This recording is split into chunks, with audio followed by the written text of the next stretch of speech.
de unión surge como una necesidad constructiva obvia, ya que, Ricardo, te comento sí, que no estás compartiendo pantalla. Si querés no estoy compartir. compartiendo, ¿por qué No. no estoy compartiendo pantalla? Lourdes, demoraste mucho en Sí, avisarme. no, es que digo, capaz que se esté cargando, qué sé yo, digo, No, no, no, largo, no, no sé no, por no qué, estamos por bien. qué, por qué, por qué, por qué, por qué, por qué.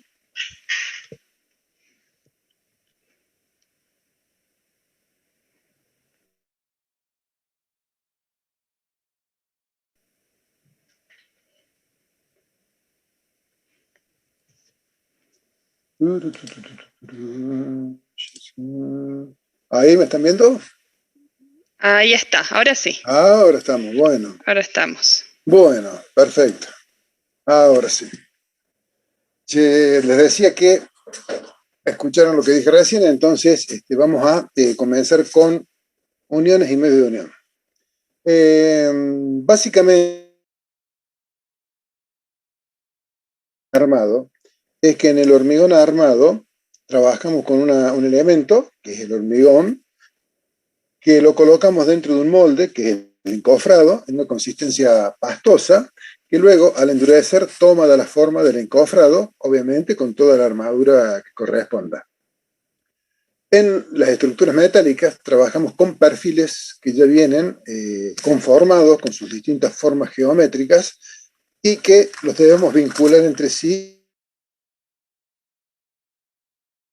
que estamos trabajando o de la estructura con la que estamos trabajando. Cuando digo elemento, digo cuando armamos un elemento estructural, una columna, una viga, conformando la sección con más de un perfil que necesitan ser vinculados entre sí para que trabajen en conjunto. O bien cuando digo estructuras, por ejemplo, cuando apoyo o hago la unión entre una columna y una viga para transmitir normal, corte, momento, torsor, es necesario, como no los voy a conformar in situ, ya vienen armados, por ejemplo, un perfil doble T para la columna y un perfil doble T para la viga.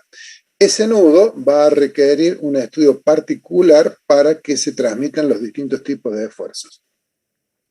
En el diseño de esa unión van a aparecer elementos adicionales que se les suele llamar cubrejuntas, casquillos, chapas de nudo, etcétera, diarios entre una parte de la sección y la otra parte de la sección, o sea, desde un lado de la sección de la unión hacia el otro lado de la sección de la unión, van a estar vinculados con los medios de unión. Es decir, vamos a colocar pasadores o soldaduras para resolver esas vinculaciones. Es tan difícil hablar en el aire, no me canso de decirlo. A ver si puedo llegar a ver. Por ejemplo, acá tengo una gráfica en donde aquí está, por ejemplo, un tensor que se cuelga de una viga, para lo cual vamos a utilizar medios de unión que son bulones.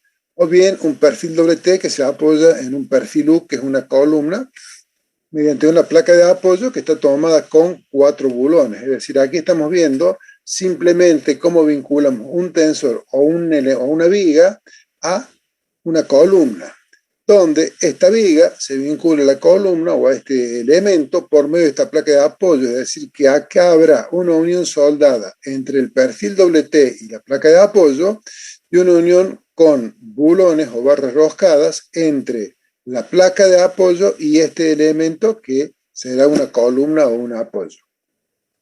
En definitiva, no tenemos otra forma de vincular las distintas secciones metálicas entre sí que recurriendo a los medios de unión. Y en este caso puntual podemos ver lo que es el elemento intermediario.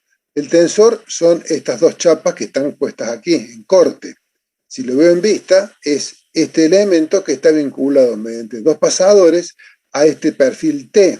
Este perfil T es un intermediario para poder vincular estas dos secciones rectangulares que están adosadas a ambos lados del ala del perfil T.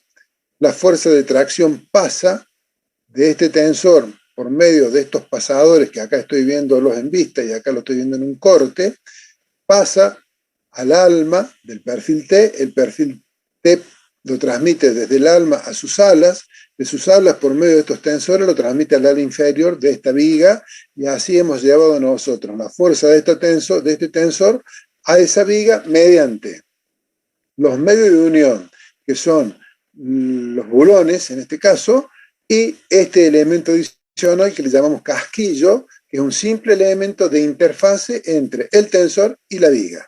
¿Correcto? Entonces, Profe, sí, disculpe, le hago una pregunta. sí, pregunte. ¿En qué caso utilizaríamos soldadura y en cuál utilizaríamos, digamos, ese tipo de uniones? Bueno, ya lo vemos en un ratito. Ahora veamos cómo funciona, cuáles son los elementos que les componen, y ya vemos cuándo conviene utilizar uniones con pasadores y cuándo conviene utilizar uniones con soldadura. Entonces, conociendo o distinguiendo lo que son las uniones y los medios de unión, volvemos ahora un poquito al comienzo. Es muy difícil explicar en el aire. Bueno, estos 3 puntos que tenemos acá es lo que hace referencia a las barras afectadas que se unen, a los elementos auxiliares como era ese perfil T, y al medio de unión que pueden ser bulones o soldaduras o remaches. Ustedes me van a escuchar decir pasadores. Elementos que son, digamos, pernos o barras cilíndricas con rosca o sin rosca, que vinculan, impidiendo el deslizamiento relativo entre los dos elementos. Simplemente para diferenciar bulones, remaches, lo que serían los bulones de alta resistencia, bulones comunes, bulones calibrados, que ya lo vamos a ir viendo, conforman todo el grupo de los pasadores para diferenciarlos, decía, de las uniones con soldaduras. ¿Está claro? Soldaduras. Los remaches prácticamente ya no se usan en la estructura metálica, por lo menos en nuestro medio. Avanzando, ¿qué vamos a estudiar? Vamos a estudiar primero las uniones bulonadas y después las uniones soldadas. Para estudiar las uniones bulonadas, lo primero que vamos a hacer es definir qué es un bulón. Un bulón es un elemento que está compuesto por una cabeza que por lo general tiene forma hexagonal, un vástago, o puede ser todo roscado, tiene un largo de rosca, tiene una longitud total de esta parte del vástago del pasador, una arandela y una tuerca. Suele ser conveniente que específicamente se dimensionen los bulones para que la zona con rosca no quede dentro del agujero, ya vamos a ver por qué, y solamente en la parte del agujero quede la parte cilíndrica, la parte lisa del fuste. Obviamente, que si yo tomo un diámetro con un calibre en la zona de la rosca, vamos a tener 2 diámetros distintos. Un diámetro que es desde el filo de la rosca externo a filo de la rosca externo, y un diámetro que es entre la parte más pequeña, donde tenemos el redondeo de la rosca, al redondeo de la rosca, que nos va a dar una sección menor. Eso hace que en tracción, por ejemplo, el núcleo de la parte roscada es... Pero en definitiva, el bulón es una barra roscada que tiene cabeza, rosca y tuerca, hablando simple y sencillo.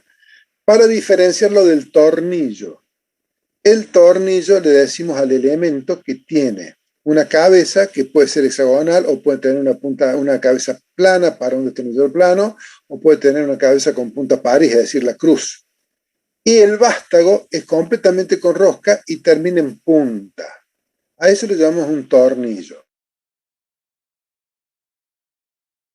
Tornillos autoperforantes, que son tornillos tipo tornillos de chapa, no sé si ustedes los conocen, que en el extremo tienen una punta como si fuera una mecha, que primero perfora la chapa, y una vez que la perfora, con un diámetro un poquito inferior al diámetro de la parte roscada, luego ese bulón se ajusta y toma rosca automáticamente como si fuera un tornillo de chapa.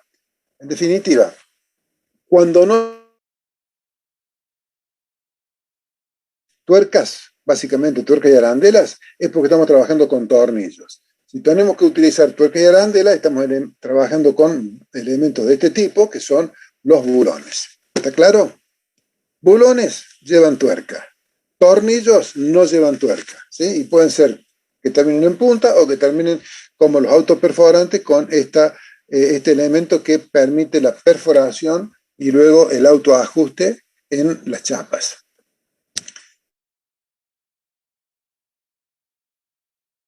Bulones comunes, calibrados y bulones de alta resistencia.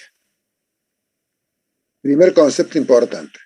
Bulones, vamos a trabajar con dos tipos.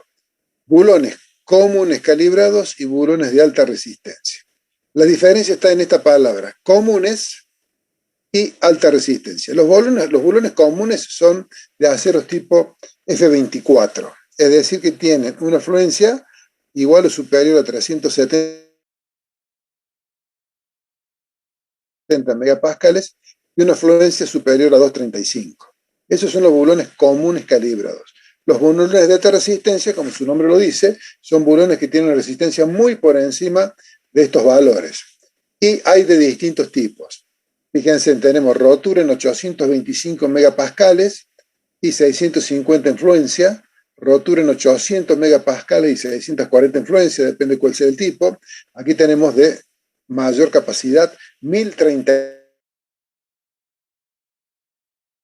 contra 235, casi 5 veces más resistencia por centímetros cuadrados en estos bulones de alta resistencia.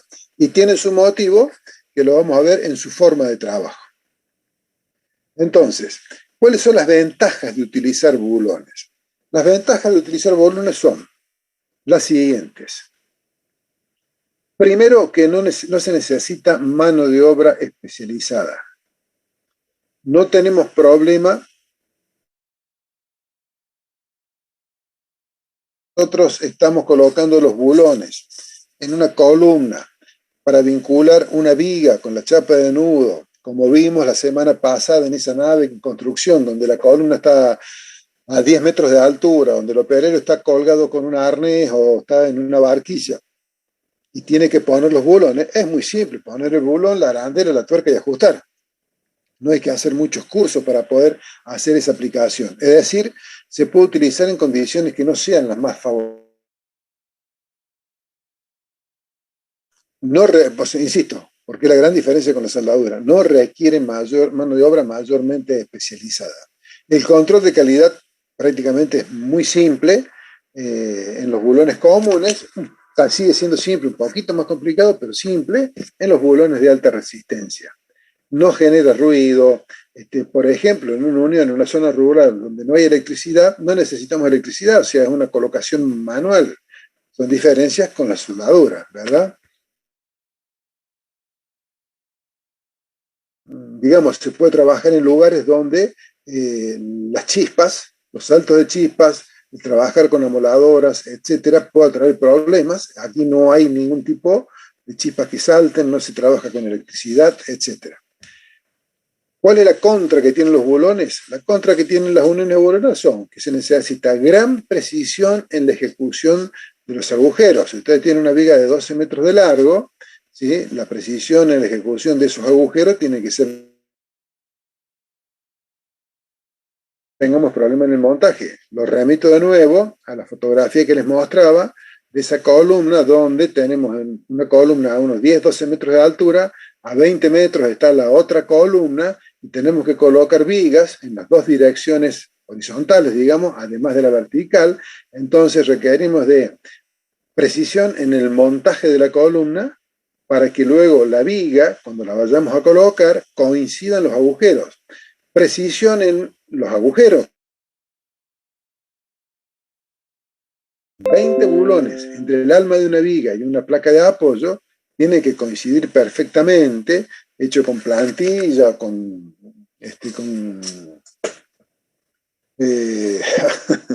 perforadores que tengan control numérico para tener precisión en todos esos agujeros. Pero no basta con la precisión en la plantilla de la perforación en un elemento. Después tenemos que tener la precisión en obra, en el montaje, para no tener esos problemas, ¿sí? Después, ¿qué sucede con los bulones? Los casquillos, cubrejuntas, etcétera, distintos elementos para hacer las interfaces entre un elemento que estamos vinculando y otro. Todo esto, o muchas de estas cosas, no se dan en la unión soldada, es decir, lo que son virtudes en la unión abulonada son desventajas en la unión soldada, y los que son virtudes en la unión soldada son desventajas en la unión abulonada. ¿Está claro? Entonces, en principio, ¿cuándo usaría uniones abulonadas? Y cuando en obra se complica el tema de la soldadura. Imagínense ustedes un operario a 10 metros de altura teniendo que hacer una soldadura. Ya veremos cómo se realiza con la precisión, el pulso, el viento, la lluvia, la humedad, etcétera, etcétera. Una serie de problemas que con los bulones no aparecen. Ahí nos van dando la pauta de cuándo utilizaría una unión abulonada y cuándo una unión soldada. En principio les diría que se debería apuntar en taller a hacer las uniones soldadas y en principio. ¿Sí? Después las cuestiones constructivas, las cuestiones de costos, etcétera, llevarán a que cada obra, cada proyecto decida si va todo soldado, si va todo abulonado, etcétera. Entonces, si continuamos, dentro de los bulones de alta resistencia vamos a ver que hay dos formas de colocarlos. ¿Sí? A estos bulones de alta resistencia se los puede colocar con condición de ajuste sin juego o ajuste simple, la rosca, ¿sí? Donde solamente se van a transmitir las fuerzas por corte, a diferencia de la unión totalmente pretensada, y ya le voy anticipando que en las uniones pretensadas las fuerzas no se transmiten por corte, sino que se transmiten por fricción. Esa es la gran diferencia que tenemos entre los bulones de alta resistencia y los bulones comunes calibrados, y en particular entre estos bulones cuando se proyecta totalmente. Son conceptos muy simples que a lo mejor dichos así todos juntos pueden complicar un poco a que lo entiendan, pero cuando ustedes lo lean tranquilo 2 minutos, esto es muy sencillo. Bueno, acá tenemos la tabla donde nos dice cuáles son las tracciones mínimas que tienen que tener los bulones, de acuerdo al diámetro del bulón y al tipo de bulón. ¿Sí? Acuérdense que tienen distinta resistencia nominal a tracción según sea el tipo de bulón isométrico o ASTM. Los bulones de alta resistencia. Los bulones de alta resistencia, como decía, se colocan con ajustes sin juego, ¿sí? O bien con como junta pretensada. Para cumplir la condición de unión pretensada, vamos a ver un poquito más adelante que en la medida en que nosotros vamos ajustando el vástago, ¿sí? A ver, es una cuestión de sentido común. Si yo ajusto 2 chapas con un bulón, obviamente el bulón queda traccionado y esa misma fuerza de tracción del bulón está reaccionando entre las chapas y está produciendo la compresión de esas chapas. ¿Correcto? Entonces, esa compresión de chapas, mientras más fuerte sea, es decir, mientras más alta sea la tracción en el bulón, va a generar una fricción entre las chapas. Cumpliendo ciertas condiciones, vamos a hacer que sin siquiera las paredes de la chapa llegar a tocar al bulón, es decir, el fuste del agujero no llega a tocar el fuste del bulón porque toda la fuerza se transmite por fricción. Yo a veces les digo, y en clase les muestro, algo muy simple. Ustedes aprieten una regla, una hoja, con un dedo sobre la mesa y luego tiren de esa hoja tratando de hacerla zafar y van a ver que en la medida en que ustedes aprietan con una cierta... ¿Por qué? Y por la fricción que están generando entre su dedo, esa regla y la mesa. En la medida que ustedes van aflojando, van a ver que empieza a deslizar y ya llega un punto en el cual desliza. Esto sería lo mismo que hacer una perforación a la hoja o hacer una perforación a la regla, hacer una perforación a la mesa, en teoría, a una madera. Entonces tiran de una con respecto a la otra y van a ver que el vástago que se está interponiendo, si no está apretado, impide el deslizamiento relativo porque se está queriendo. En definitiva, ustedes acaban de ver los métodos de control de tracción por giro de tuerca, llave calibrada, indicador de tracción, o sea, digamos, llave, torquímetros, por ejemplo. Un ejemplo de esto son los torquímetros que se usan cuando se ajustan las tapas de los motores, que tienen una aguja que les marca, en función de la deformación que tiene la palanca, que es elástica, cuánto es la fuerza que ustedes están ejerciendo, y les van indicando en un dial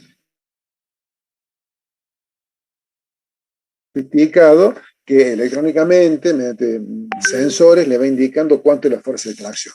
Y uno muy interesante, que es el que facilita el control de calidad en obra, es el bulón calibrado. Este bulón calibrado no es ni más ni menos que lo siguiente. Esta es la cabeza del bulón de alta resistencia, del bar, ¿sí?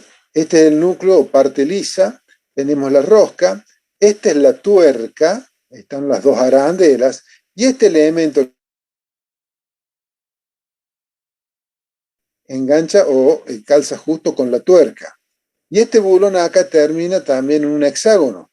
Este vástago es tomado por otra llave que tiene la dimensión del vástago. Esto funciona y giran estos dos elementos como si fueran una agujeradora, pero dos agujeradoras concéntricas. Giran, para que me entiendan, ¿sí? Giran en sentido contrario. Llega un punto en que esa fuerza de rotación es tan grande que corta en esta. Se alcanzó el momento necesario para conseguir la fuerza de apriete en este bulón. El control de calidad acá es muy simple, porque ¿qué tiene que hacer el inspector de obra?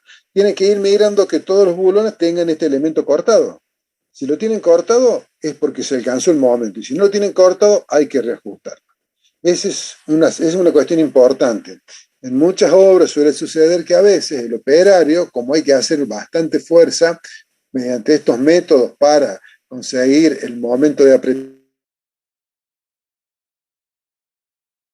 tiene que subir al nudo y verificar con la llave de apretadura en forma aleatoria algunos bulones a ver si tienen el ajuste necesario. ¿Sí? En una obra sucedió que eso no se cumplía y si tuvieron que reajustar, no me acuerdo la cantidad de miles de bulones que había en esa obra porque no cumplían con el momento que tenían que tener para que trabajaran como una junta a deslizamiento crítico, no como una junta a corte. Toda esta información que yo les estoy dando la van a leer aquí ustedes en el libro. Simplemente yo lo estoy haciendo un raconto un poquito rápido, haciendo un poquito de hincapié en la parte conceptual. Entonces, en las uniones abulonadas tenemos básicamente dos tipos, ¿sí? Las uniones tipo aplastamiento y las uniones con deslizamiento crítico o fricción. Las uniones tipo aplastamiento se pueden hacer tanto con los tornillos comunes, con los bulones comunes, como con los bulones calibrados. Si es que a los calibrados no le doy el momento que genere la apretadura necesaria para que trabaje en el deslizamiento crítico, ¿sí? Y la forma de instalarlo son con ajustes sin juego o con el bulón totalmente traccionado. Esto es únicamente para los bulones de alta resistencia. Bueno, no quiero seguirme demorando en esto. Quiero ir aquí, a esta parte conceptual. Me interesa que ustedes tengan en claro lo siguiente. Básicamente, un pasador, ¿cómo trabaja? Si yo tengo dos planchuelas, o dos elementos, o dos maderos, lo que ustedes quieran, ¿sí?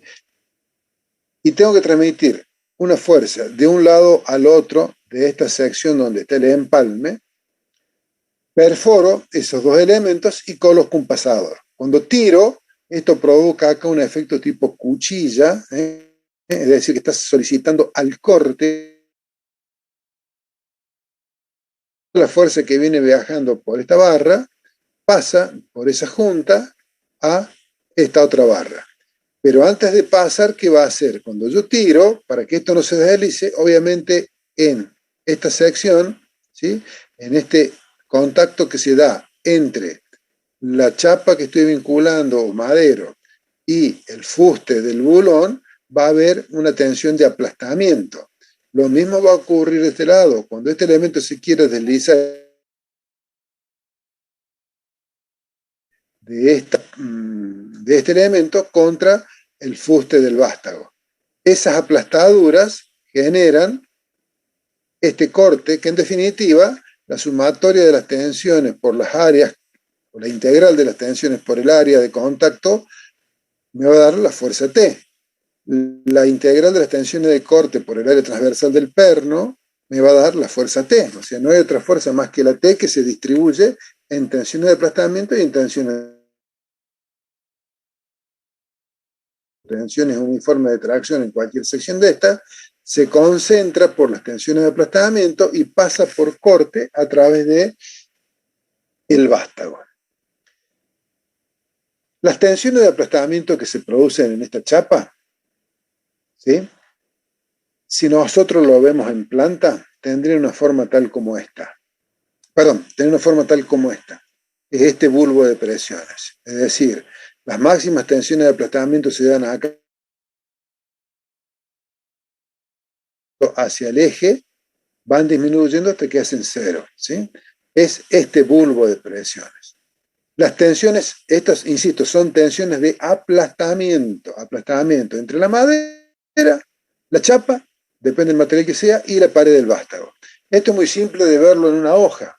Si ustedes a una hoja le hacen una pequeña perforación, o una hoja que viene perforada, le pasan un lápiz y tiran de la hoja, van a ver cómo la hoja se empieza a arrugar. Por eso le llamamos tensiones de aplastamiento. Ahora, si yo analizo la sección donde está el agujero, las tensiones de tracción que en esta sección son uniformes, cuando llego a la pared del agujero, todas estas tensiones van a fluir, van a tender a concentrarse en esta zona. Para generar estas tensiones de aplastamiento, en este plano donde está el agujero, vamos a tener tensiones de tracción, donde van a ser máximas en el borde del agujero y van a de la chapa. Es decir, que nosotros tendríamos un diagrama de tensiones variables. Y acá no está dibujado, no sé si está más adelante, no. Bueno, este diagrama que está dibujado acá también comienza desde un valor bajo acá arriba y va creciendo parabólicamente hasta la superficie de contacto. Es decir, las tensiones de aplastamiento pueden tomar algún valor acá arriba y vienen bajando en forma parabólica hasta la superficie. Esto es, vista en planta de las tensiones de aplastamiento, vista en planta de las tensiones de tracción. Faltaría el dibujito uniforme. Pero como esto es complicado de evaluar, siempre la norma trata de simplificar todo, y de hecho lo consigue, dejándonos del lado de la seguridad, por supuesto, reemplaza este diagrama de tensiones de aplastamiento, que es variable tanto en la sección como en la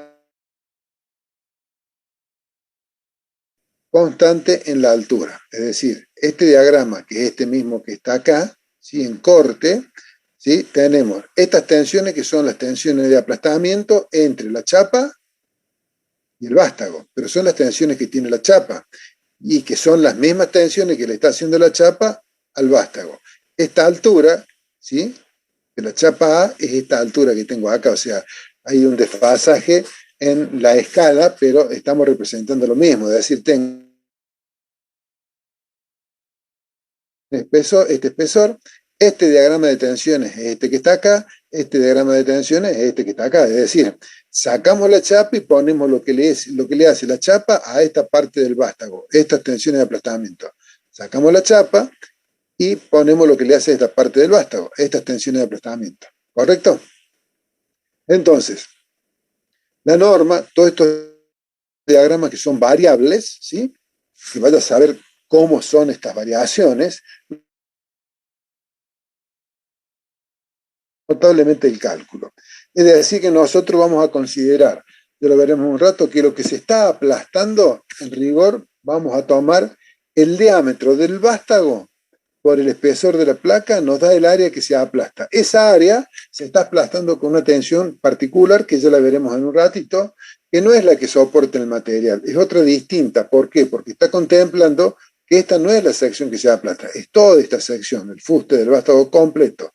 Esta está aplastando, no esta superficie recta. Pero a su vez las tensiones de aplastamiento tienen esta variación, no una variación uniforme. Entonces, es importante conocer cómo son en realidad las tensiones, cuáles son las simplificaciones y cómo vamos a calcular esas tensiones. Desde el punto de vista tensional, no sé si tienen alguna duda, pero esas son las tensiones que se presentan entre el fuste del vástago y las paredes del agujero. Acá estarían faltando las tensiones de corte en la sección transversal del vástago.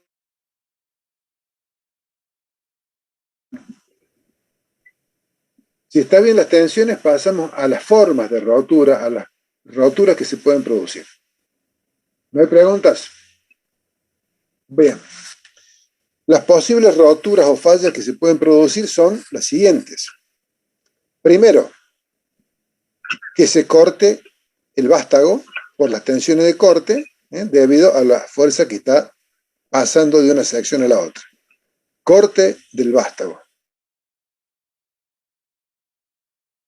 Rotura por desgarro entre las paredes del último agujero y el borde de la chapa. Desgarro. Este desgarro se va a producir por una combinación de tensiones de corte y posiblemente algo de tracción. Rotura o agotamiento por flexión del vástago. Puede ser que el vástago sea lo suficientemente robusto como para, no robusto, sino que tenga la resistencia suficiente al corte para no romper por corte, pero la rigidez flexión se flexe. Esto es muy poco probable que ocurra.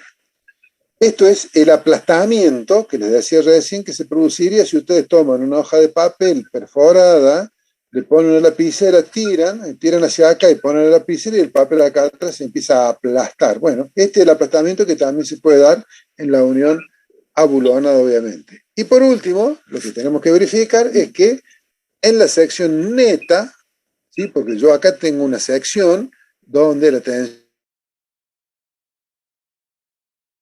a ver en el próximo capítulo, que en esta sección vamos a tener una menor cantidad de material que en la sección bruta, por eso le llamamos sección neta, que es la sección bruta menos lo que le hemos quitado cuando hicimos el agujero. Eso puede hacer que tengamos un problema de rotura acá en la sección neta. Estas son las 5 posibles fallas en las uniones con pasadores trabajando a corte y aplastamiento. ¿Está correcto? Corte de la chapa, rotura por tracción de la sección neta en la unión. Ingeniero, Sí, señor. repetir la falla C. La falla C es la falla por flexión, es decir, cuando la fuerza, ¿sí?, que tiene que transmitir no produce la rotura por corte, pero esta altura es tan grande comparada con la rigidez flexional que el vástago falla por flexión, ¿sí? Es poco probable que esto ocurra, muy poco probable. Esto se da cuando estos espesores empiezan a ser importantes, ¿sí? Entonces, cuando los espesores son importantes y nosotros colocamos vástagos de secciones comparativamente pequeñas, porque nosotros vamos a necesitar una determinada sección para transmitir el corte. Entonces, supongamos, yo puedo poner un vástago de 50 milímetros de diámetro que resiste el corte, o bien puedo colocar que me van a resistir el corte, pero esos 10 milímetros de diámetro, a lo mejor para estos espesores, la rigidez flexional que voy a tener no es suficiente y tengo problemas por flexión del vástago y no por corte. ¿Correcto? Entonces esto es rotura por flexión, esto es rotura por corte del vástago. Son los dos problemas que puede tener el vástago. Es más, a esto prácticamente ni lo vamos a verificar nosotros ahora por cuestión de tiempo. Y la chapa puede romper por desgarro, por aplastamiento o por pasador y 3 de la chapa. Esto es para las juntas, insisto, trabajando a corte y aplastamiento. Normalmente le decimos juntas trabajando al aplastamiento, para distinguirla de las juntas que trabajan friccionalmente. ¿sí? Porque por ahí se confunde la fricción con el corte. Si bien todo va asociado un poco a ese deslizamiento relativo de secciones, pero no todo está medido por tensiones de corte. Bueno, acá vemos, seguimos con dos chapas, con 3 bulones. Entonces, ¿qué tenemos? Se puede romper por corte la unión, donde los 3 bulones van a romper por corte, no puede romper uno sí y el otro no. Tenemos el desgarro, que se puede producir entre bulones, o entre el último bulón y el borde. Tenemos el aplastamiento entre bulones, ¿sí? Esto de la chapa es válido tanto para este caso que tenemos 2 chapas, como para este caso. Fíjense en cómo es la configuración de rotura por corte y cómo es la configuración de rotura por flexión. Acá ahora hay un concepto importante. ¿Cuál es? Que yo con el mismo vástago, ¿sí? Si para alcanzar esta rotura de corte me hacen falta, no sé, por decir un número, 1000 kilos, 100 megapascales, lo que sea, me hace falta 100 en la unidad que ustedes quieran, esta sección la voy a romper con 100. Al mismo pasador, esta lo voy a romper con 100, y acá lo voy a romper con 100. Entonces la capacidad de corte que tiene este pasador son 200. Es decir que cada sección de corte que yo tenga me está dando una resistencia adicional para el pasador, ¿sí? Acá el pasador tiene 2 secciones de corte, por lo tanto la resistencia del corte para una sección la multiplico por el número de secciones de corte y ahí voy a obtener la resistencia del corte del pasador. El aplastamiento pasa otro tanto. Acá esta fuerza de tracción me genera fustes de los pasadores. ¿Está bien? Pero esta fuerza de tracción, en este caso, va dividido en 2. Entonces tengo más superficie de aplastamiento. No es el caso de esta central. Pero vemos que empiezan a jugar las secciones de corte y cómo se distribuyen las tensiones de aplastamiento en función de la cantidad de chapas que nosotros tengamos. ¿Está bien? Esos son los criterios que ustedes van a tener que ir manejando cuando hagan una unión con pasado.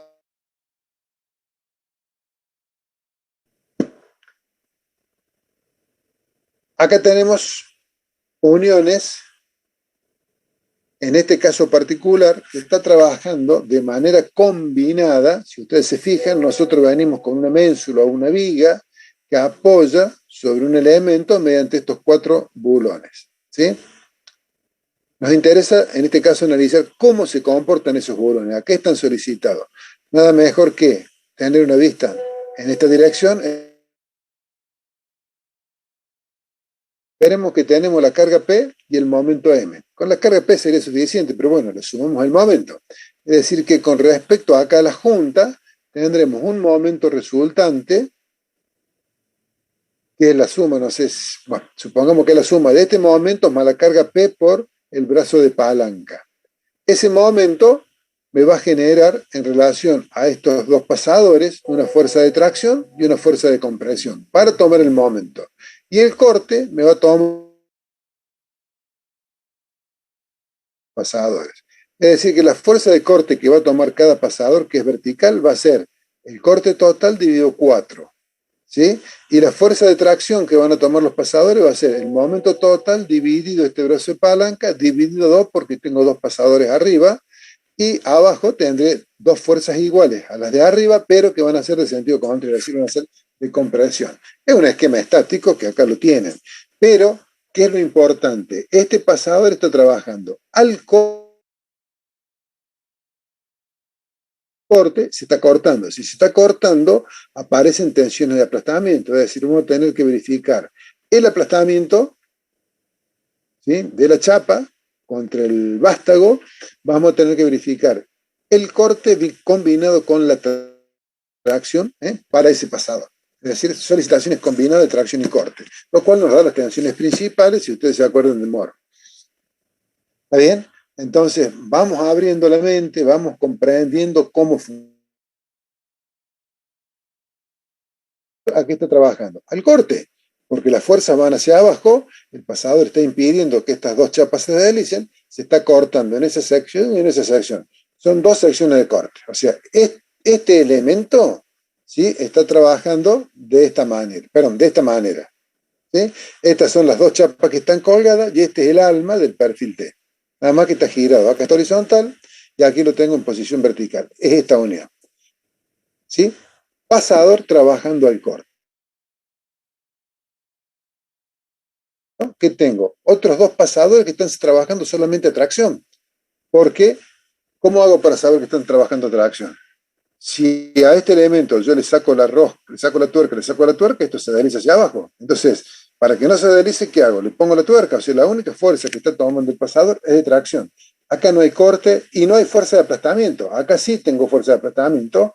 Cuando hablamos de aplastamiento, siempre es entre el fuste del pasador y la pared del agujero. Acá no hay aplastamiento entre el fuste del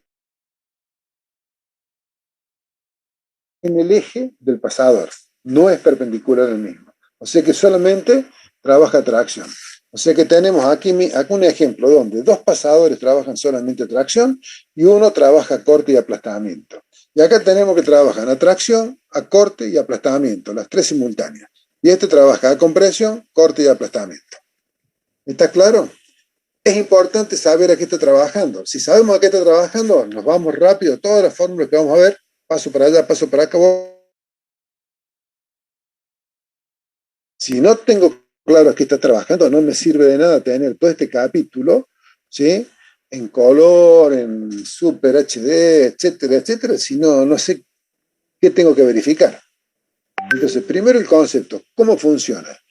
¿Qué tipo de esfuerzo está solicitando al elemento que estoy verificando? ¿Pasador o chapa? Y a partir de allí, ver de aplicar las fórmulas que correspondan. Preguntas.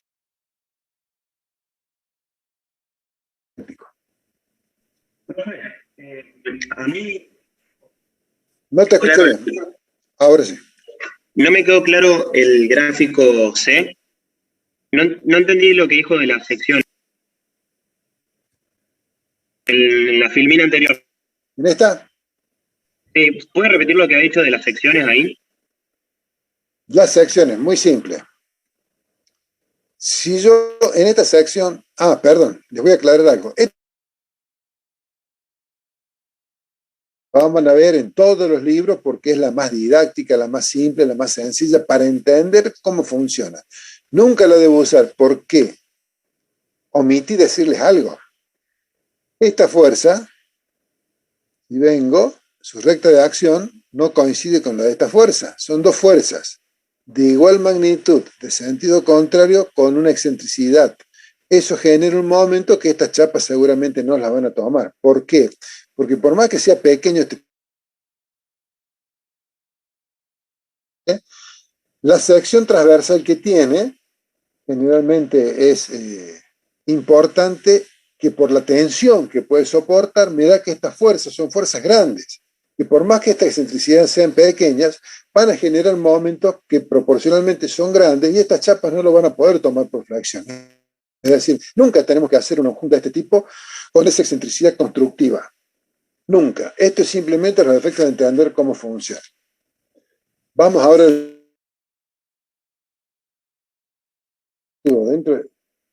no hacer. Para que se produzca el deslizamiento relativo entre estos dos elementos, tiene que fallar algo en la unión. En la unión puede fallar el medio de unión cortándose los vástagos. Dijimos que estos vástagos están trabajando el corte. Si eso está claro, yo digo que cada vástago de estos soporta 100. Entonces, si se soportan 100, 100 para cortar acá, 100 para cortar ahí, 100 para cortar ahí, esta fuerza, en función de esa resistencia al corte, puede valer 3. Pero ya lo estudiaremos, pero comparativamente, esta fuerza vale 300, ¿verdad?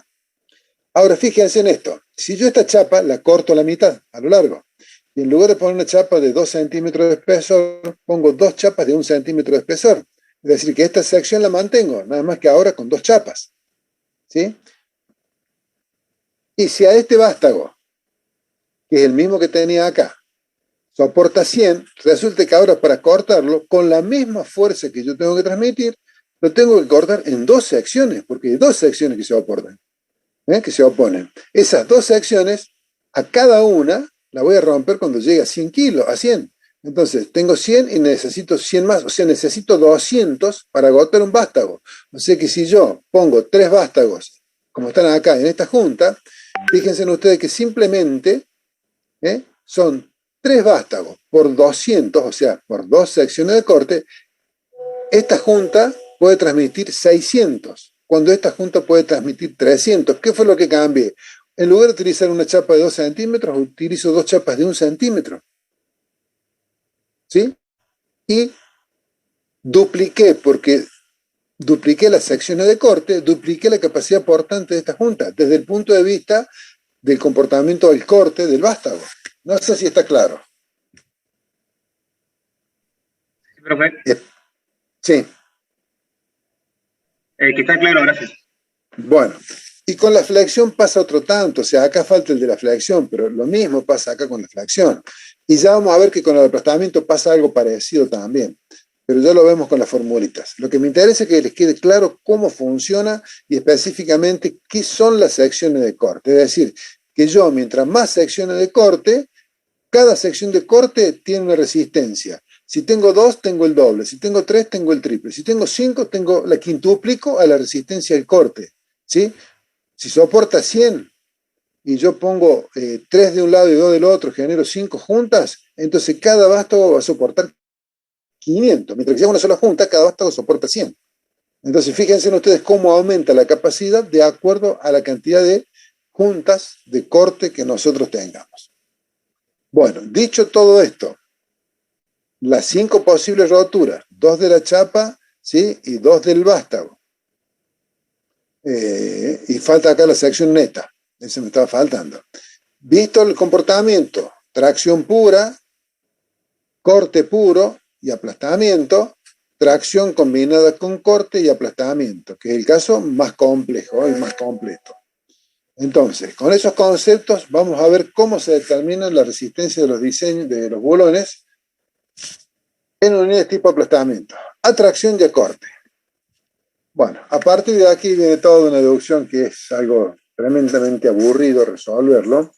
No los voy a aburrir con todo esto, con todo este análisis, la resistencia al corte, etcétera, etcétera, etcétera.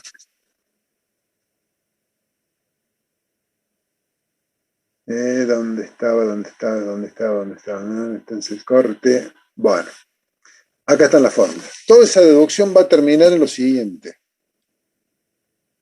Va a terminar en estas expresiones, ¿sí? Donde vamos a ver fundamentalmente que hay 2 expresiones que son distintas, parecidas pero distintas, dependiendo si la rosca está excluida de los planos de corte o si está incluida en el plano de corte. ¿Sí?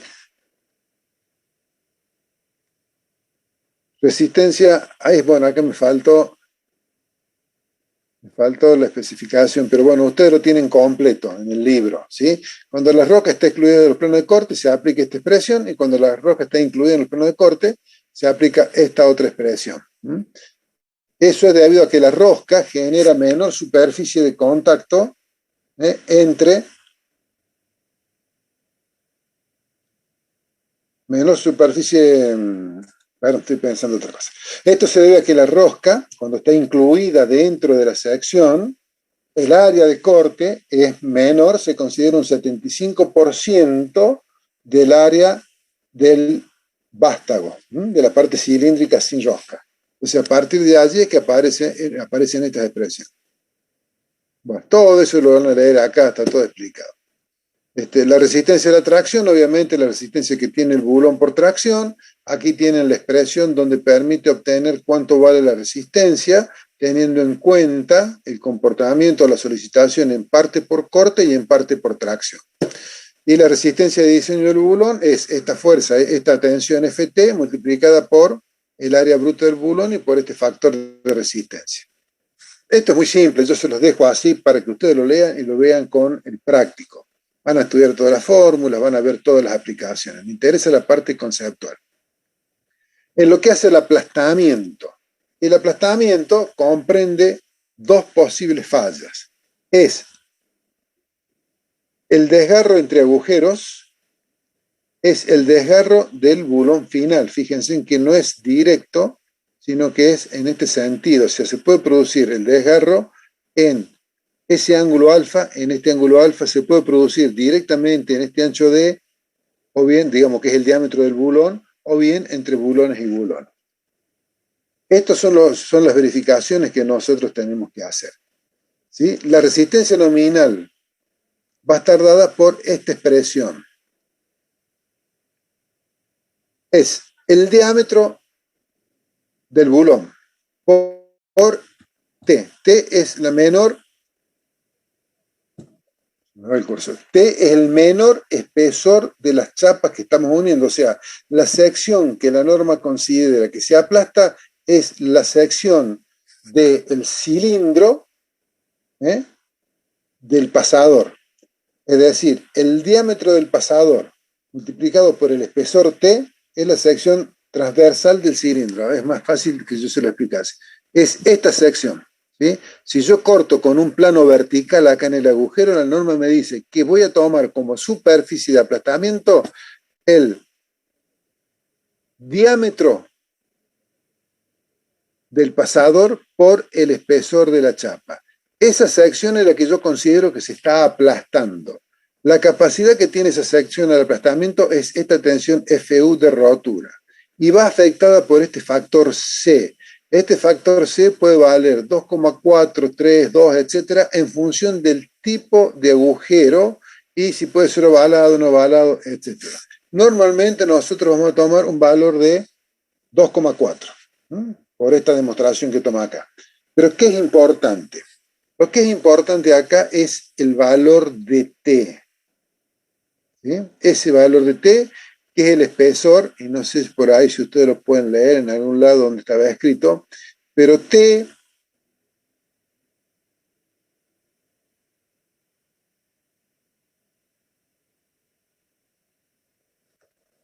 es el espesor del menor paquete de chapas que tengamos en una dirección o en otra. Me vengo aquí a esta sección. Yo acá puedo tomar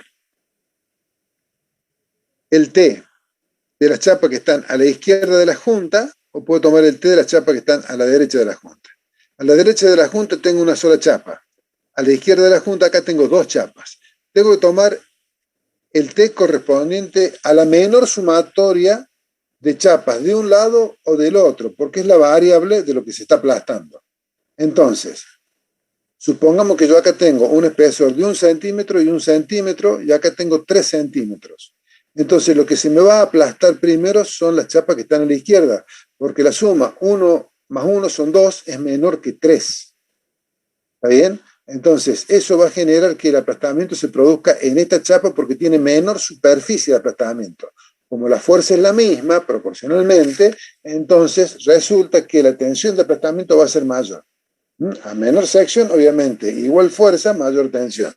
Entonces, ese valor de T es el menor de los espesores que estamos analizando cuando estamos determinando su magnitud. ¿Qué me dice la norma? La norma me dice que nosotros debemos calcular la resistencia nominal al aplastamiento mediante esta expresión con este valor de 2,4.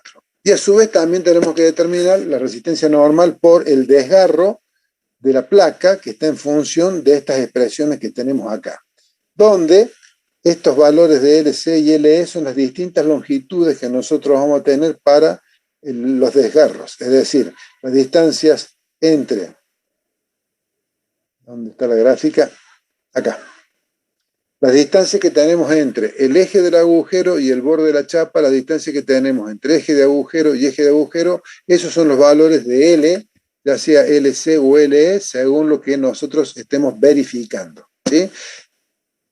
Estas verificaciones que tenemos, perdón que pase la transparencia así, pero voy hablando sobre cada uno de los conceptos. Estas resistencias nominales que nosotros determinamos en los desgarros relativos, ¿sí?, tienen que cumplir también con la condición de que sean menor o igual que el aplastamiento. O sea, la chapa puede desgarrarse, rompiéndose a lo largo, o puede aplastarse. Si ustedes se fijan, digo desgarro y digo aplastamiento. Si me vengo a los gráficos de las roturas, de los distintos tipos de rotura, tengo los desgarros o los aplastamientos, que son dos conceptos distintos, ¿sí? El desgarro de las paredes del agujero entre agujero, o el desgarro entre el último agujero y el borde de la chapa, o el aplastamiento entre bulones, o el aplastamiento del final de la chapa. Eso es lo que nosotros estamos comparando acá.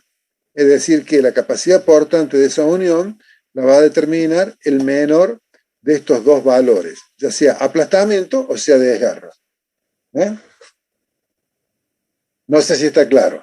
Es muy simple, es mucho palabrerío, muchas fórmulas, y después cuando ustedes hagan la aplicación en los prácticos van a ver que es aplicar dos numeritos y resulta tremendamente sencillo. ¿Bien? Bueno, después aparecen varias fórmulas porque depende si los agujeros son ovalados largos, si son circulares, si están en perpendicular a la fuerza, en la dirección de la fuerza, etc. Pero conceptualmente es muy simple. Y por último, lo que nosotros tenemos que hacer es el diseño de la unión. Para diseñar la unión nosotros debemos cumplir con unas separaciones mínimas y máximas entre pasadores, entre bulones. ¿Por qué? No los puedo poner tan próximos que no tenga lugar para colocar la arandela y colocar la tuerca y colocar la llave, ni tan alejado que pueda producirse corrosión. Ese es el motivo de la separación máxima y de la separación mínima. La separación mínima es una cuestión constructiva. La separación máxima es una cuestión de mantenimiento. Normalmente, a estos pasos o separaciones entre agujeros, que pueden estar colocados en forma paralelo o en forma de tres bolillos, ustedes ven que acá tenemos un paso en el sentido longitudinal y uno en el transversal, a la fuerza. Y acá tenemos, al tres bolillos tenemos una distancia longitudinal, una distancia transversal y una distancia en diagonal entre agujeros. Estas conformaciones son las que me van a definir, cumpliendo con los pasos mínimos y máximos, cuáles son las longitudes que tiene la junta. Porque yo voy a tener una distancia mínima a borde cargado, distancia mínima a borde cargado, una separación mínima entre bulones. La suma de todo eso me va a dar cuál es el largo que voy a tener acá. Y vamos a tratar de buscar nosotros y que sea lo más corta posible esta unión, porque es la más económica. Si yo la hago muy larga, voy a colocar mucho material adicional. Eso es un poco lo que se va buscando. Bueno, todo esto está especificado en tablas. Acá tienen los valores especificados en fórmula y también está en tabla. Acá está distancia de acuerdo al diámetro de bulones, cuáles son las distancias a bordes de perfiles, cargado, no cargado, etcétera, ¿sí? Estas tablas resultan de la aplicación de esas formulitas para ahorrar tiempo, pero por ahí cuando ustedes se acostumbren ni las usan, directamente se acuerdan que 1,5, 1,25, 3, etcétera. ¿Y cómo es la distribución de las fuerzas conceptualmente a lo largo de la unión? Nosotros vamos a considerar, por ejemplo, que las fuerzas de corte y de aplastamiento son proporcionales a cada uno, es decir, la fuerza F la divido en 4 y cada uno de estos bulones toma la cuarta parte, es decir, cada bulón toma la enésima parte de los n bulones que conforman la unión. Y esto nos daría una distribución uniforme. ¿Esto es cierto? No, no es cierto. ¿Por qué no es cierto? Y porque hay deformaciones y transmisiones de esfuerzos que hace que los bulones extremos que están en la parte más crítica, al estar más próxima a la fuerza, este sería el primer bulón en el sentido de la fuerza de la chapa de abajo, este es el primer bulón en el sentido de la fuerza de arriba, entonces estos bulones van a tomar primero, en mayor magnitud, se van a deformar un poquito y recién cuando se deformen un poquito van a tomar carga los internos. Entonces en realidad lo que está pasando es algo más o menos como esto. Los bulones extremos toman más y los bulones internos toman menos. Nosotros, desde el punto de vista del cálculo, vamos a considerar que toman todos igual. Digamos que si los bulones fueran infinitamente rígidos, se romperían primero los bulones. Bueno, habría que ver. Hay que jugar con la rigidez de los bulones y la rigidez de la chapa. Entonces, en función de esa relación de rigidez, puede ser que trabajen todos los bulones iguales, si la chapa es infinitamente rígida comparada con los bulones, y si los bulones fueran infinitamente rígidos comparados con la chapa, tomarían todas las cargas, los dos bulones extremos, y los internos no tomarían nada. Pero nosotros, ¿qué vamos a hacer? ¿Qué hace la norma? Considera que trabajan todos iguales, y con los valores que se han obtenido corroborándolos con el ensayo, más con los valores, con las expresiones, nosotros cumplimos con los criterios de resistencia. ¿Está bien? Profe, Sí. pero si se supone que trabajan todos iguales, Sí. se supone como que trabajan con la fuerza de rotura, digamos, de los primeros dos. No, todos trabajan con la misma fuerza, o sea, todos están soportando lo mismo. Nosotros lo que vamos a hacer es calcular cuánto soporta a la rotura un bulón, cuánto soporta el aplastamiento un bulón, y a partir de ahí vamos a ir haciendo las verificaciones por la cantidad de secciones de corte, por la cantidad de bulones que tengamos, por la cantidad de juntas que se estén aplastando. Entonces, partiendo de la simplificación de considerar de que todos están tomando exactamente lo mismo. ¿Sí? Porque si yo voy a considerar cuánto toma este bulón, cuánto toma este otro con este gráfico, no voy a poner hasta constructivamente, ¿sí? Es un desatino poner bulones de distinto diámetro. Ese es otro tema también importante que no lo dije. Si ustedes van a hacer una nave industrial, hay varios problemas que se presentan si utilizamos bulones de distinto diámetro. Punto número 1, que tenemos que tener tantas llaves, tantas tuercas, tantas arandelas como diámetro tengamos de bulones. Lo ideal sería trabajar con un solo bulón, ¿sí? Porque si no hay que tener acopio de distintas llaves, distintas tuercas, distintas arandelas, se me empieza a complicar. Y ni hablar si en una unión tenemos distintos tipos de bulones. O sea, si yo uno el ala con un bulón, el alma con otro bulón, entonces constructivamente para el operario tiene que estar ahí trabajando en la altura con distintos diámetros, distintos bulones. Es una complicación que no tiene sentido. Ni a hablar de utilizar bulones distintos en la misma unión, como sería el caso exacto si yo determinara con precisión cuánta fuerza toma el bulón 1, cuánta el 2, cuánta el 3, cuánta el 4. Es decir, que acá pondré un bulón de 20 milímetros, acá uno de 16, otro de 16 y uno de 20. No, sería un contrasentido total. No. No se justifica, no tiene sentido. ¿Está claro? Por ese motivo es que la norma ya lo contempla y dice, señores, todos los bulones trabajan igual, todos los bulones resisten igual, entonces va un solo bulón en la unión. Esto supongamos que estamos uniendo dos alas de un perfil, después habrá que unir las almas y la otra ala. Entonces, en la unión tratamos de usar, en la unión en su conjunto, tratamos de usar los mismos bulones, no mezclarlos. ¿Está bien? En esa planta que tiene, no me acuerdo cuánto tenía, que yo les mostraba las columnas, las vigas, los agujeros, etcétera. No me quiero poner a buscar ahora las fotos. Se desarrolló todo ese monstruo de nave con 3 diámetros de bulones, nada más. Y así todos estaban disconformes, porque eran muchos 3 diámetros de bulón. Parece una tontera, pero se complica constructivamente noble. Bueno, si no tenemos dudas con respecto a esto desde el punto de vista conceptual, desde el punto de vista de aplicación, lo van a ver en el práctico, vamos a ver las uniones con deslizamiento crítico, o trabajando a deslizamiento crítico. Como su nombre lo indica, estas uniones van a trabajar por fricción. Es decir que aquí el dibujo, si fuera un poquito, no quiero decir más feliz, pero podríamos haber hecho, se podría haber dibujado las paredes del agujero que no estén en contacto con las paredes del vástago, es decir, que hubiese aire entre el vástago y el agujero. Si nosotros dejamos aire entre el vástago y el agujero y desarrollamos la fuerza de tracción aplicando el momento que dice la tabla, esa fuerza de tracción genera una apretadura entre estas dos chapas tan importantes que en toda esta zona, que se considera así de una manera simplificada, el área que está trabajando a fricción, cuando le aplicamos esas dos fuerzas de tracción, estos dos elementos no se deslizan y el vástago del bulón de alta resistencia nunca toca la pared del agujero. Si el vástago nunca toca la pared del agujero, no aparecen ni las ni las tensiones de aplastamiento, ni las tensiones de corte.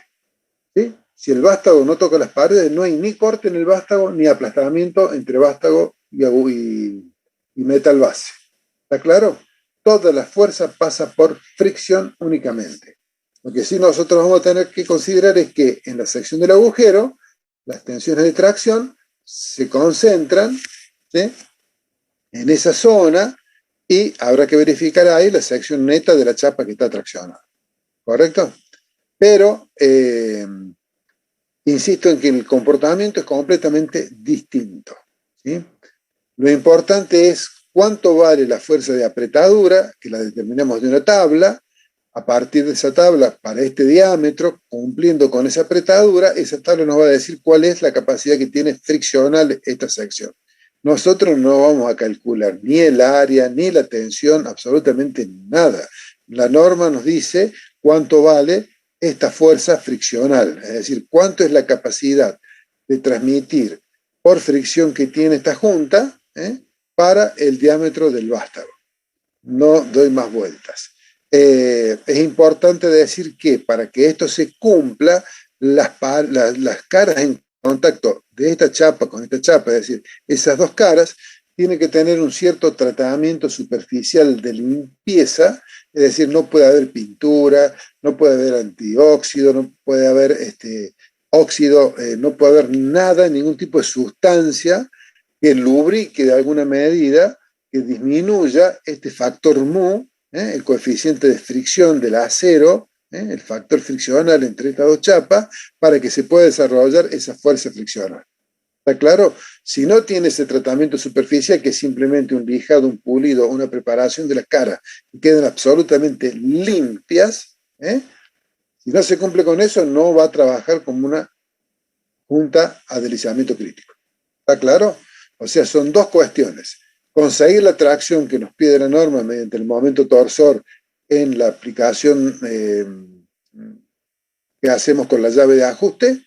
Por un lado, condición 1, momento torsor, y condición 2, las superficies de las caras completamente limpias. Bien, dicho todo esto, vamos a ver que la determinación de la resistencia de diseño por fricción es el factor de resistencia por la tensión FB, que es la tensión a deslizamiento crítico que nos da la tabla, por el área bruta del bulón.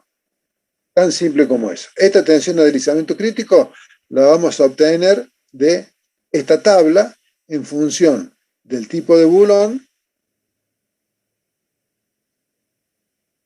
¿sí? Del función de tipo de bulón y el tipo de acero. Perdón, del tipo de agujero y el tipo de acero. Bueno, esto es muy simple, muy sencillo. Yo acá no sé si tengo las tablas donde están los momentos que hay que aplicar. Acá están los factores de resistencia. No sé si puse la tabla. No traje la tabla. Bueno, está la tabla donde en función del tipo de acero, que no es esta, en función del tipo de acero, del diámetro del vástago, vamos a obtener cuánto vale el momento torsor que tenemos que aplicar, que es lo que nosotros tenemos que controlar que efectivamente sea aplicado, y es lo que nos va a decir cuánto vale la fuerza FB que tiene para tomar esa sección. Al igual que en el caso anterior, nosotros podemos tener 1, 2, 3, 4 juntas trabajando a deslizamiento crítico. No necesariamente es una, ¿sí? Acá se coloca una por simplificación. Pueden ser varias. ¿Está claro? Esto no lo deberíamos hacer nunca, insisto, porque esta excentricidad genera un momento que estos elementos no lo pueden tomar. Esto es simplemente desde el punto de vista didáctico para que quede simple de entender. Todo lo que vimos para cuando tenemos dos secciones de corte en las uniones trabajando a corte y aplastamiento es aplicable aquí para las uniones trabajando a deslizamiento crítico. Es decir, que si tuviera dos juntas, fueran tres chapas, tuviera dos juntas de este tipo, entonces tendría que multiplicar por 2 la capacidad friccional del bulón. Bueno. Dicho todo esto, que lo van a terminar de ver en el práctico,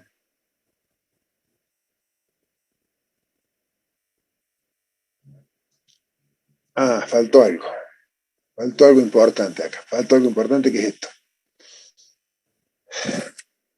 En las juntas, ¿sí?, que están trabajando friccionalmente y aparecen fuerzas de tracción, y disculpen que vuelva rápido, es odioso, me imagino que yo haga esto, pero no me queda otra alternativa para mostrarles a ustedes un pequeño gráfico que es este. Este elemento de vinculación, este vástago, ¿sí?, puede ser un elemento constituido por un bulón calibrado común, trabajando a corte y aplastamiento, o bien puede ser un bar, un bulón de alta resistencia, que lo estamos haciendo trabajar a deslizamiento crítico. Ahora, ¿qué sucede? Yo este bar lo ajusto para desarrollar la fuerza de apretadura, ¿correcto? Al desarrollar la fuerza de apretadura, empieza a trabajar la fricción que impide el deslizamiento de este elemento hacia abajo. Bien, pero como además tengo el momento, resulta que este momento acá me produce una fuerza de tracción. Esta fuerza de tracción, ¿qué hace? Me disminuye la compresión que tengo entre estas dos chapas. Si me disminuye la compresión, va a disminuir la capacidad friccional. ¿Está claro ese concepto? Si está claro, me voy a la fórmula ahora. O sea, tengo, por un lado, la fuerza de apretadura, que me está traccionando el bulón. Esa tracción en el bulón es una compresión entre estas dos placas. Pero esta fuerza de tracción que aparece acá en esta placa que está tirando, ¿sí?, me está descomprimiendo esta superficie de contacto. Al descomprimirla, ¿sí?, me está produciendo una baja en las tensiones de fricción que puede soportar. ¿Esto cómo se tiene en cuenta? Se tiene en cuenta con esta expresión que está por acá, ya llego. No es esa. Es esta. Esta que está acá, mejor, más grande. Es decir, que la resistencia de diseño de deslizamiento crítico, no es esta expresión, perdón, es esta expresión que está acá. Cuando tenemos corte y tracción combinados, debemos reducir proporcionalmente, por una regla de 3 simple, teniendo en cuenta cuánto vale la tracción, ¿sí?, el esfuerzo de tracción por bulón, por el número de bulones, dividiendo, afectado este factor 1,13, dividiendo a la tracción U requerida en la unión. Este factor no es ni más ni menos que la aplicación de una regla de 3 simple para obtener cuánto vale la resistencia de diseño, cuánto ha disminuido la resistencia de diseño en función de la tracción que aparece en el vástago, que ya no va a poder desarrollar toda la resistencia friccional que hubiese tenido si no hubiese aparecido la fuerza de tracción en el vástago. ¿Está bien?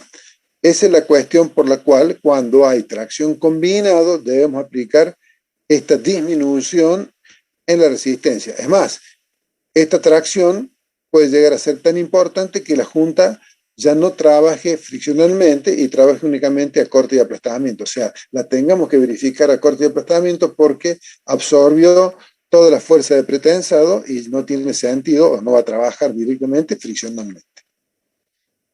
No sé si está claro. Bueno. ¿Qué tenemos aquí?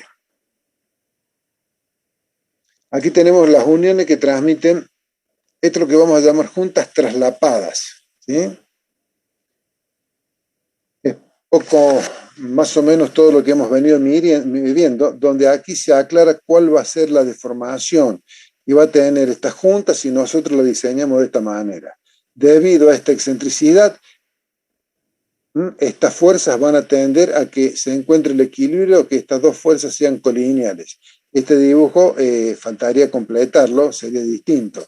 Deberían quedar estas dos fuerzas colineales y esta chapa, esta junta acá hubiese girado, deformándose completamente por flexión la unión y no quedaría en esa posición, quedaría más deformado todavía. Bueno, está todo el procedimiento acá de cálculo. Vamos a ver ahora. Esto sí es importante. Eso, lo de recién es repetitivo con respecto a lo que expliqué anteriormente. Profe, una consulta. Sí, diga, joven. Pregunte. Sí. ¿En qué caso se busca que el tornillo trabaje el perno trabaje a fricción o a corte, digamos? Eso es una decisión del proyectista. La ventaja que tienen las uniones que trabajan a fricción es que son elementos las uniones son rígidas. A diferencia de las uniones con bulones calibrados, donde hay una mínima deformación. Imagínense ustedes, miren, supongamos que tenemos esta unión. Esta unión la resolvemos con bulones comunes calibrados, ¿sí? Es decir, van a trabajar corte y aplastamiento. Hay una mínima holgura, ¿sí?, entre el diámetro del vástago y el diámetro del agujero. Ahora, ¿qué probabilidad hay de que los 5 agujeros o los 5 bulones entren en contacto en forma simultánea con el agujero, el borde del agujero? Primera pregunta. ¿Sí? Es bastante complicado. Segunda pregunta. ¿La precisión de trabajo puede hacer que todos los agujeros empiecen a apoyar directamente sobre el vástago en el mismo momento? Tercera pregunta. Una vez que apoyaron, ya aparece la carga, aparece el momento. Cuando esto quiere girar, cuando esta unión tiende a girar, ¿cuánto es el giro que va a permitir entre el borde del vástago de este agujero, que es el más crítico, y el borde del agujero? ¿Cuánto es ese deslizamiento que se puede producir? Todo esto que estoy hablando, que no sé cómo cuantificarlo, si estas uniones son de deslizamiento crítico, no existe, porque no se va a deformar la unión. No sé si me explico. Entonces, en función del destino de la unión, en función de la factibilidad de aceptar esas pequeñísimas deformaciones, pero que existen, vamos a decidir si trabajamos con bulones calibrados, comunes, a corte y aplastamiento, bulones de alta resistencia a corte y aplastamiento, o bien bulones de alta resistencia trabajando friccionalmente. Es una cuestión del proyectista. Eso se los va a dar la experiencia cuando ustedes tengan varias obras hechas, o va a ser un criterio ya que le van a decir a ustedes que necesitan cumplir con ese criterio de que las deformaciones sean nulas debido a las uniones y necesariamente tengan que trabajar con uniones friccionales. Bueno. Perfecto, gracias. Las uniones que hemos visto hasta ahora se diferencian de las que estudiaremos porque aparecen las juntas excéntricas. ¿A qué le llamamos una junta excéntrica? A que cuando la carga está en un plano que contiene el plano de corte, por decirlo de alguna forma, de los bulones, ¿sí? Este momento me va a generar, considerando que esta sección que contiene a todos los ejes de los agujeros va a girar. Va a girar como gira cualquier sección vertical que yo tome de esta chapa, debido a este momento. Hay un eje neutro, va a tener deformaciones específicas. Esas deformaciones específicas, suponemos que las secciones se deforman lineal, estamos en la zona elástica. Entonces, ¿qué va a hacer? Eso va a hacer que el eje que está ubicado en el centro de gravedad de la unión no va a tomar momento porque giraría la unión libremente alrededor de él. El bulón que está más alejado del eje de gravedad de la unión es el que va a tomar más fuerza, y a medida que nos vamos acercando, la fuerza va disminuyendo linealmente. Es decir, que el momento flector va a producir momentos en cada uno, fuerzas en cada uno de los vástagos, proporcional a la distancia de cada vástago al centro de gravedad de la unión. Es decir, que este bulón va a tomar una fuerza P debido al momento, este otro bulón va a tomar otra fuerza debido al momento, una fuerza P, 2. El bulón central no va a tomar fuerza debido al momento, porque está en el centro de la unión, para este caso que es una unión simétrica, con el eje pasando por ese punto.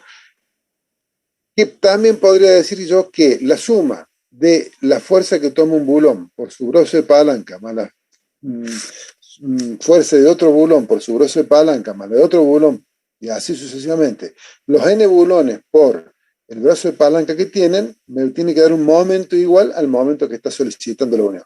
¿Está bien? Esto es simple de resolver si la unión la consideramos que se comporta linealmente. Entonces, cada uno de estos bulones va a tener dos componentes. Una componente debida al momento y a su vez una componente debida al corte. El corte que va a hacer que cada bulón tome la enésima parte de los... Bueno, n bulones toman la enésima parte de la carga P. Acá cada bulón va a tomar la quinta carga de la carga P. Lo que significa que en cada sección de corte del bulón vamos a tener una fuerza de corte que es P sobre el número de bulones y una fuerza de corte que es el momento dividido el brazo de palanca. A ver, sería el momento dividido la sumatoria de los esfuerzos de cada uno por el brazo de palanca. A nosotros nos interesa esta componente de momento. Esa componente de momento sumada vectorialmente con esta componente de corte me va a dar un corte definitivo o resultante para ese bulón, que es lo que está graficado acá. Es decir, tengo la fuerza que produce el momento, la fuerza que produce la carga de corte, me produce como resultante esta fuerza P1. Todas estas fuerzas son fuerzas que están contenidas acá en el plano de corte, ¿sí? Y que están solicitando el bulón al corte. Y son fuerzas que se replican para cada junta de corte, es decir, cada junta va a estar soportando una determinada magnitud, que su resultante tiene que superar al valor P1 que está solicitando a ese bulón. Este P1 puede estar tomado por una, por dos, por tres, por cuatro juntas de corte. La suma de todo eso tiene que ser mayor, o sea que son resistencias, tiene que ser mayor o igual que P1. ¿Está claro? Es una estática elemental, descomponer y obtener resultantes de fuerzas a partir de un corte y un momento. Por ejemplo, aquí que podremos decir, bueno, obviamente los dos bulones extremos son los que van a estar más solicitados, porque la solicitación del corte es la misma, pero lo del momento son las mayores. Y el bulón central únicamente trabaja el corte, no tiene solicitación de momento. Es decir, que yo podría colocar un bulón de un diámetro determinado en el centro, uno un poco más grande para que tome su resultante y otro un poco más grande para que tome su resultante. Bien, eso es excelente para el calculista, para demostrar toda su precisión en el trabajo, pero desde el punto de vista constructivo es muy complicado y caro. ¿Por qué es caro? Y porque para hacer los agujeros tengo que tener 3 mechas diferentes, tengo que poner una mecha, hacer un agujero, poner otra mecha, hacer otros 2 agujeros, poner otra mecha, hacer otros 3 agujeros, si lo hago con mecha, por supuesto. Después tengo que tener 3 diámetros de bulones, tengo que tener 3 tipos de tuerca, 3 tipos de arandela, tengo que tener 3 tipos de llave de ajuste. Las llaves de ajuste van por 2, porque de un lado sujeto la cabeza, del otro lado ajusto. Complicaciones que no van, Eso ya está harto demostrado. O sea que vamos a obtener cuál es el bulón que tiene la máxima solicitación, dimensionamos el bulón y todos los bulones son iguales. O sea que estos 3 van a quedar sobrados, dicho así en criollo castizo. ¿Está bien? ¿Está claro? Esto es lo que nosotros denominamos una junta excéntrica. ¿Está bien? Donde la unión va a estar trabajando para tomar esta fuerza P1 a corte del vástago y aplastamiento de la sección. Se aplica todo lo que hemos visto hasta ahora, lo que cambia es cómo determinamos la fuerza que está aplastando y cortando el vástago y aplastándolo contra la pared del agujero. ¿Correcto? Cambia el concepto, cambia la determinación de esta fuerza, pero no cambia la determinación de la resistencia al corte y al aplastamiento de ese burro. Es lo que vimos antes. No sé si tienen alguna pregunta. Bueno, acá tienen ustedes la ecuación que se plantea para encontrar cuánto vale la componente de momento, que luego con la componente de corte resulta cuáles son los valores de P total que va a tomar cada bulón. Esto sí lo vamos a usar bastante, van a ser los prácticos, donde por ejemplo tenemos que empalmar el alma de una viga. Para empalmar el alma de una viga, por ejemplo, ponemos 6 bulones. Obviamente que si esto es una viga, está transmitiendo momento y corte. El concepto es exactamente el mismo que en el anterior. El concepto, no la forma específica de cómo trabaja cada uno. En esta junta, nosotros ¿qué vamos a tener? Si analizamos estos 6 bulones, 1, 2, 3, 4, 5 y 6 bulones, cada bulón tiene una distancia al centro. Esa distancia al centro va a generar que este bulón, por la normal, esa distancia, me va a generar un brazo de palanca, fuerza por brazo de palanca, me da un momento que tome este bulón. Este bulón que está más cerca tiene otra componente, este va a tener la misma distancia, es decir, voy a tener 4 componentes iguales de momento, en magnitud, y estas 2 componentes va a ser más chica. Pero el tema está en que la dirección de las componentes de momento va variando de acuerdo a la posición del bulón. Siempre es normal al brazo de palanca. Entonces, al componerlas con el corte, volvemos al tema de la estática, ¿sí? El corte produce todas componentes verticales. Entonces tendremos, por ejemplo, en el bulón 4, que la componente del momento es colineal con la componente del corte y se suman directamente. Es este caso. En este bulón vemos que la componente del corte es distinta, tiene otra dirección con la componente del momento y este caso nos da esta componente, ¿sí? El bulón, este bulón y este bulón, este bulón y este son similares. Este bulón con tenemos esta componente, o sea, esta componente que es similar a esa, deberían ser iguales prácticamente, componente de momento, normal del brazo de palanca, componente del corte vertical, me dan esta resultante P. Esta resultante P la calculo por el teorema del coseno, ¿sí? Podemos determinar su valor. Obviamente, hay que ver cuál es más grande. Si esta componente P, seguramente va a ser más grande que esta, o sea, voy a tener una, que es la que se da acá en este extremo, o en este extremo, es la misma componente, ¿sí? Esta componente es más grande que la que se produce en ese y en este, pero tengo que ver con respecto a la que se da en el componente 4, cuál de las dos es más grande. Y con esa determinar el diámetro del vástago, ¿sí? En este punto 3 que tengo la componente del momento que va hacia arriba y la componente del corte que va hacia abajo, se restan, entonces obviamente va a ser más chica que la suma de estas dos que se suman, ¿sí?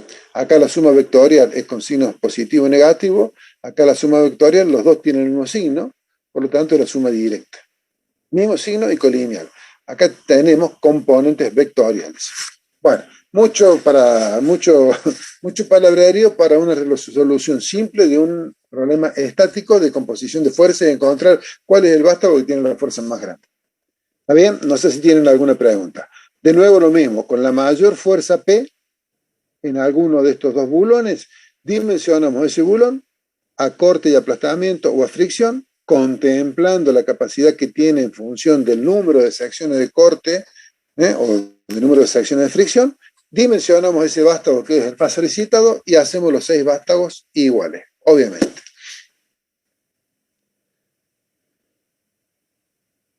No sé si tienen alguna pregunta. Bueno, si no hay pregunta, acá tenemos otro tema. Fíjense que la mayoría de los temas nuestros, de las partes más complicadas, son partes de estática, de entender cómo funcionan las estructuras, cómo viajan las cargas. Miren, acá tengo un tensor.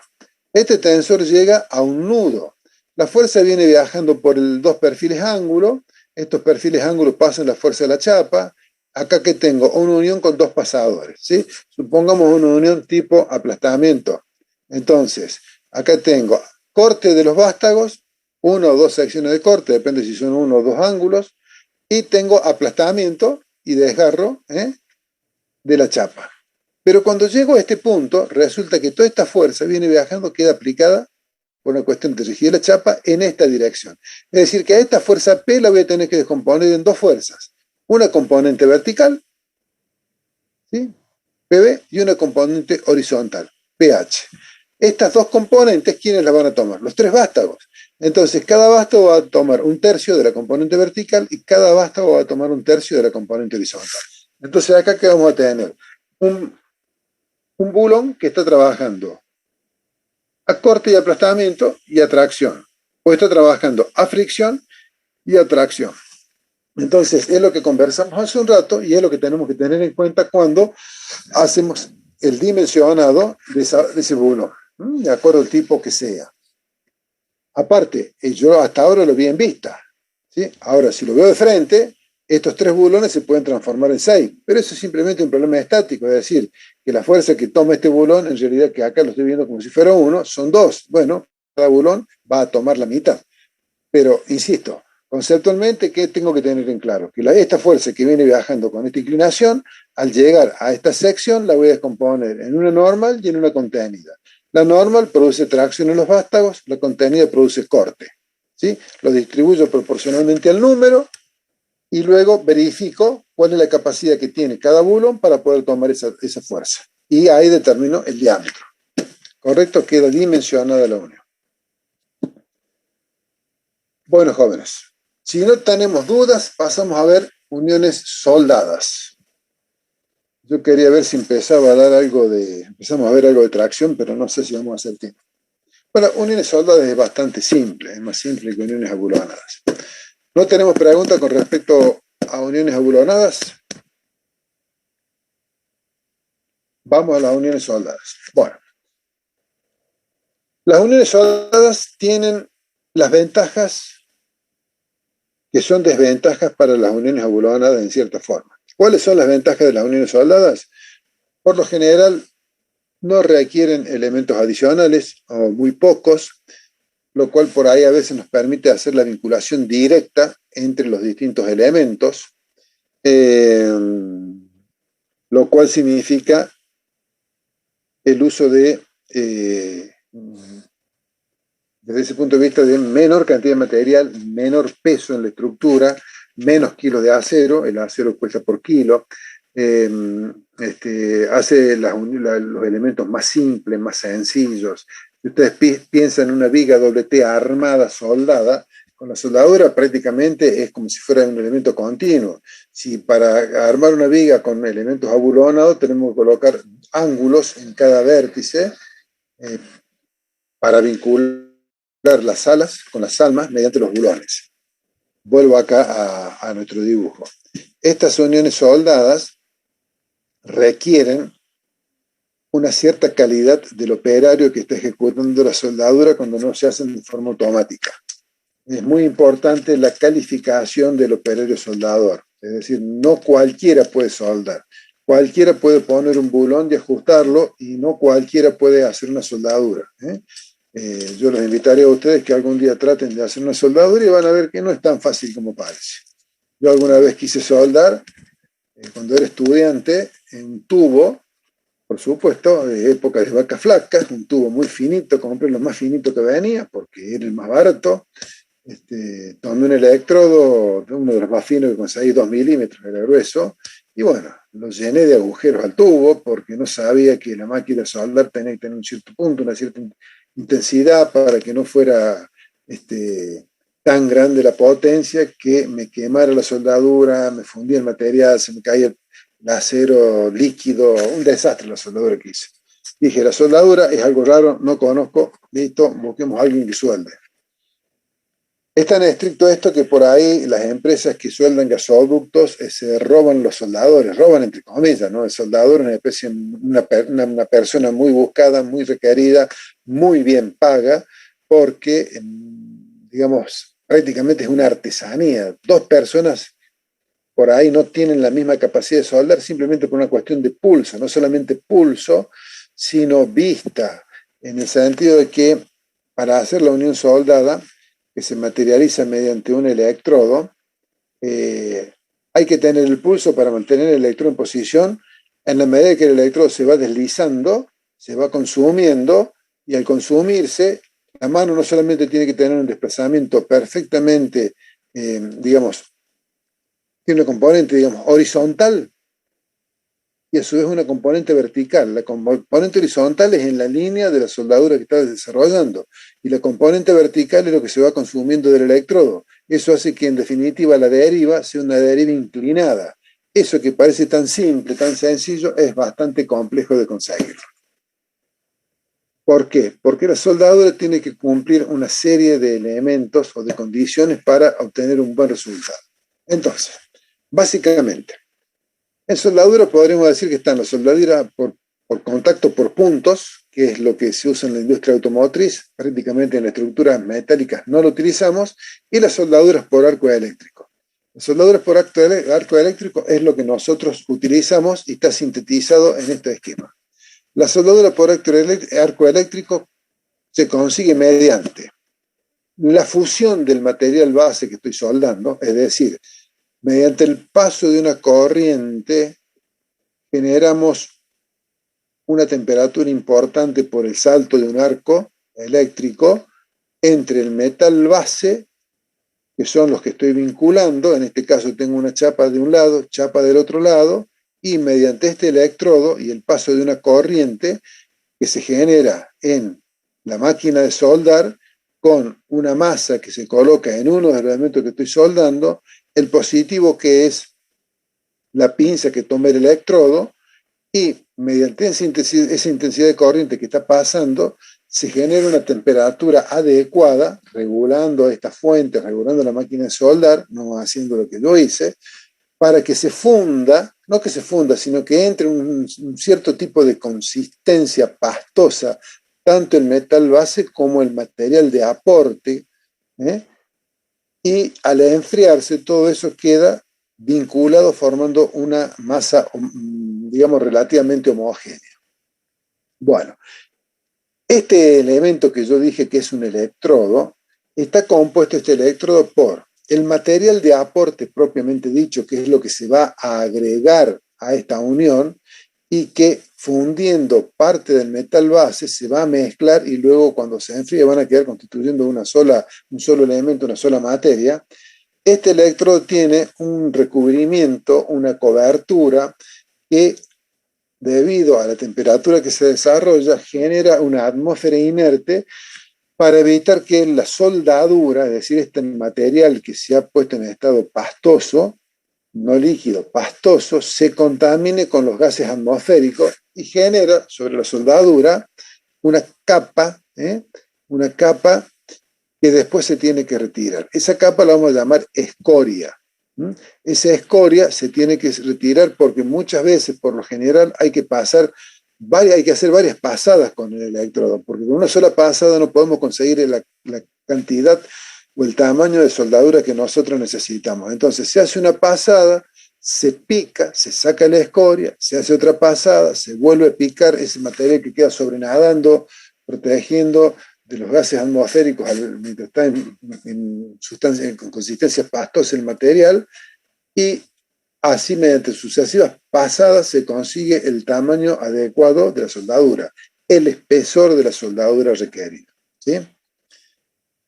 Este proceso es, como decía, bastante artesanal, por lo tanto, si yo necesito mantener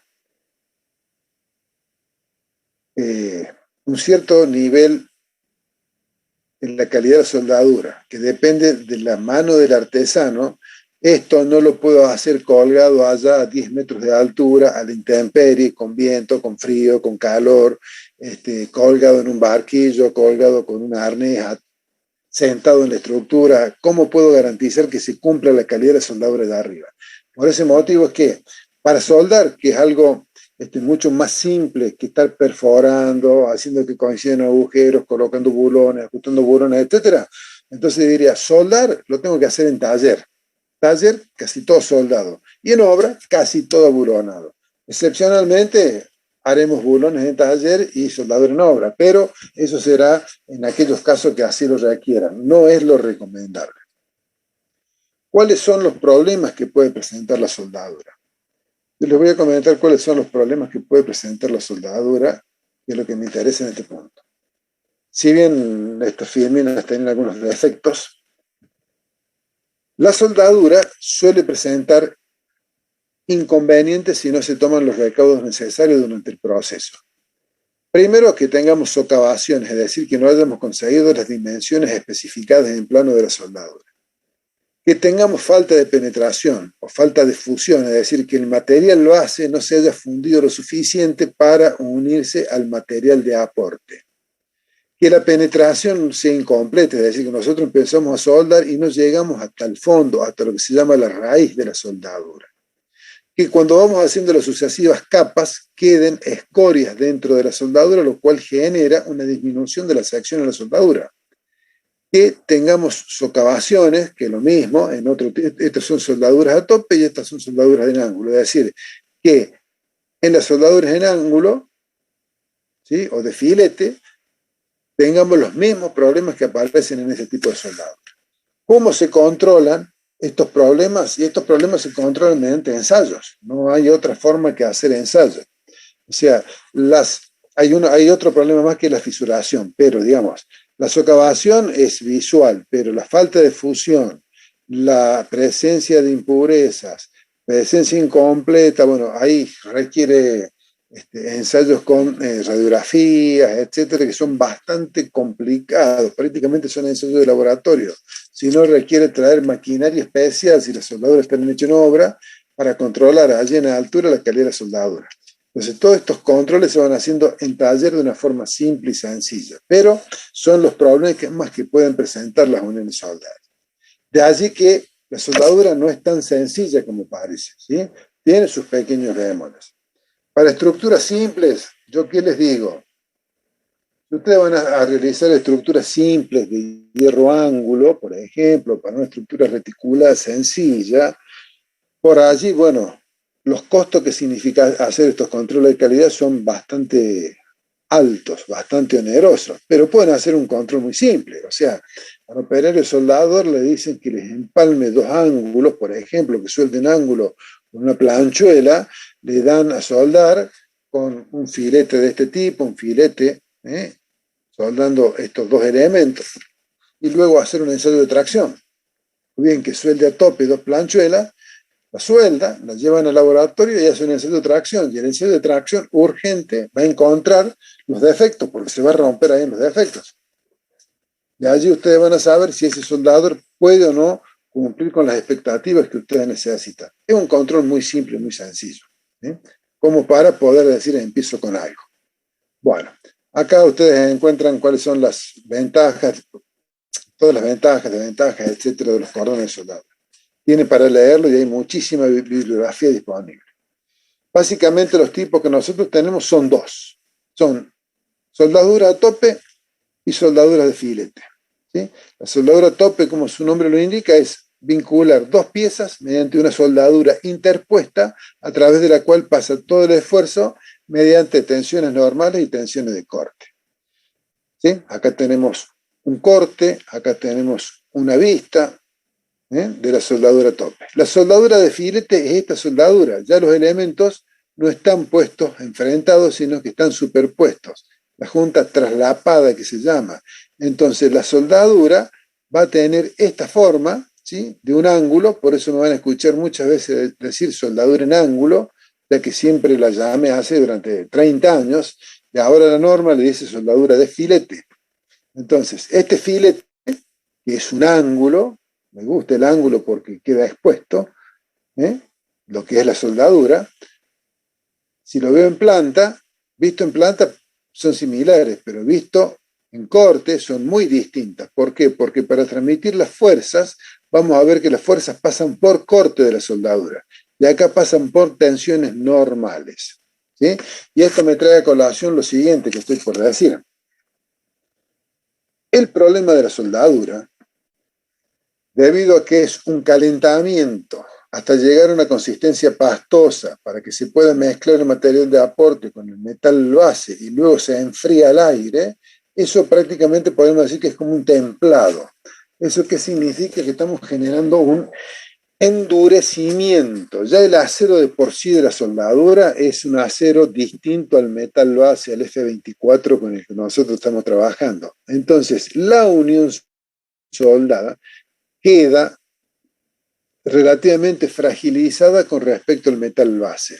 Entonces, muchas veces el problema de las soldaduras de este tipo a tope no es la resistencia, porque el material de aporte es más resistente que el material base.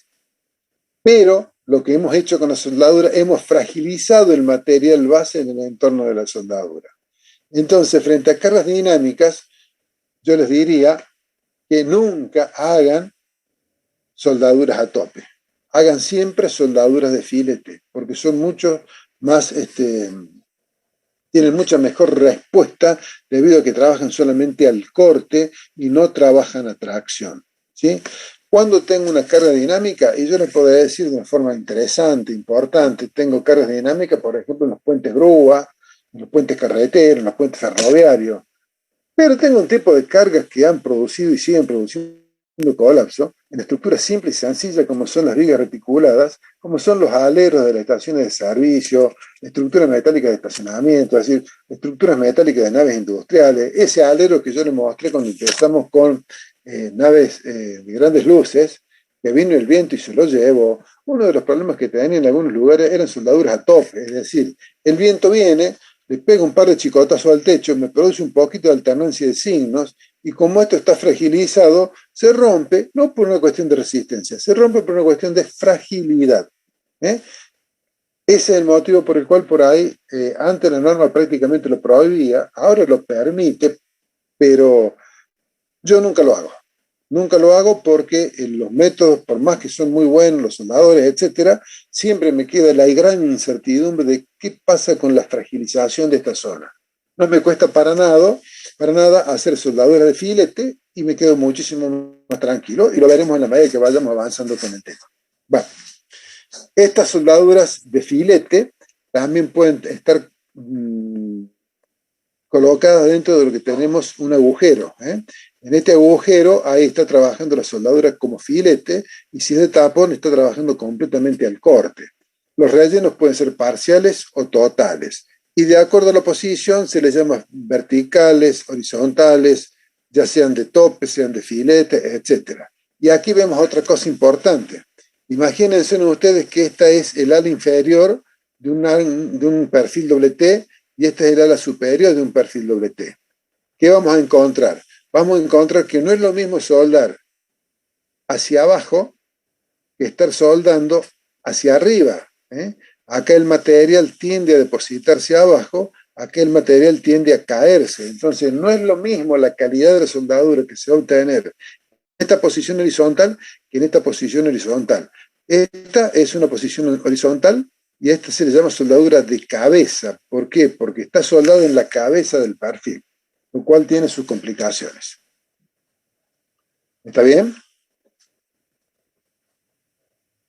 Bueno, esta está un poquito ampliado acá lo que son las soldaduras de tope, la soldadura de filete. Aquí tenemos otro detalle, cómo unir, por ejemplo, el ala al alma de una viga. Esto sería el corón inferior.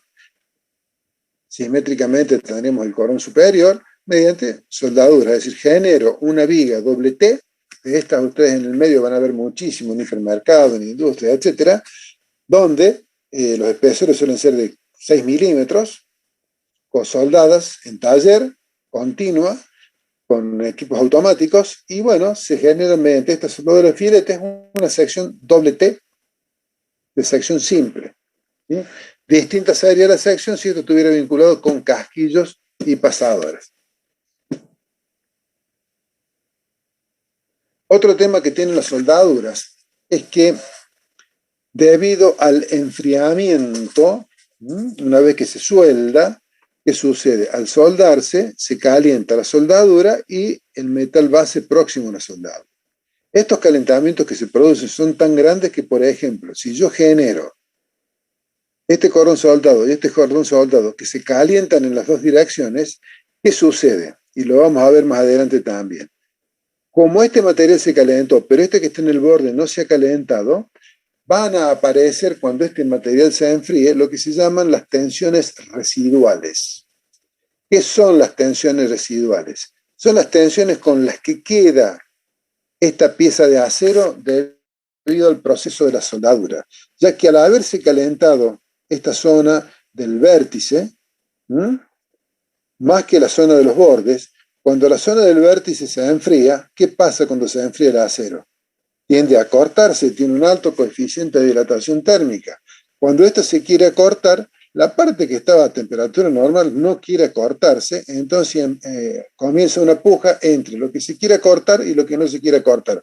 Por lo tanto, en esta parte van a aparecer, o van a quedar residualmente del proceso de soldadura tensiones de tracción, y en esta otra van a quedar residualmente en los bordes tensiones de tracción, con la particularidad obvia de que la sumatoria por el área, o la integral, mejor dicho, por el área de las tensiones de tracción, va a ser igual a la integral de las tensiones de tracción por el área comprimida, para que la pieza esté en equilibrio, si no saldría a navegar sola.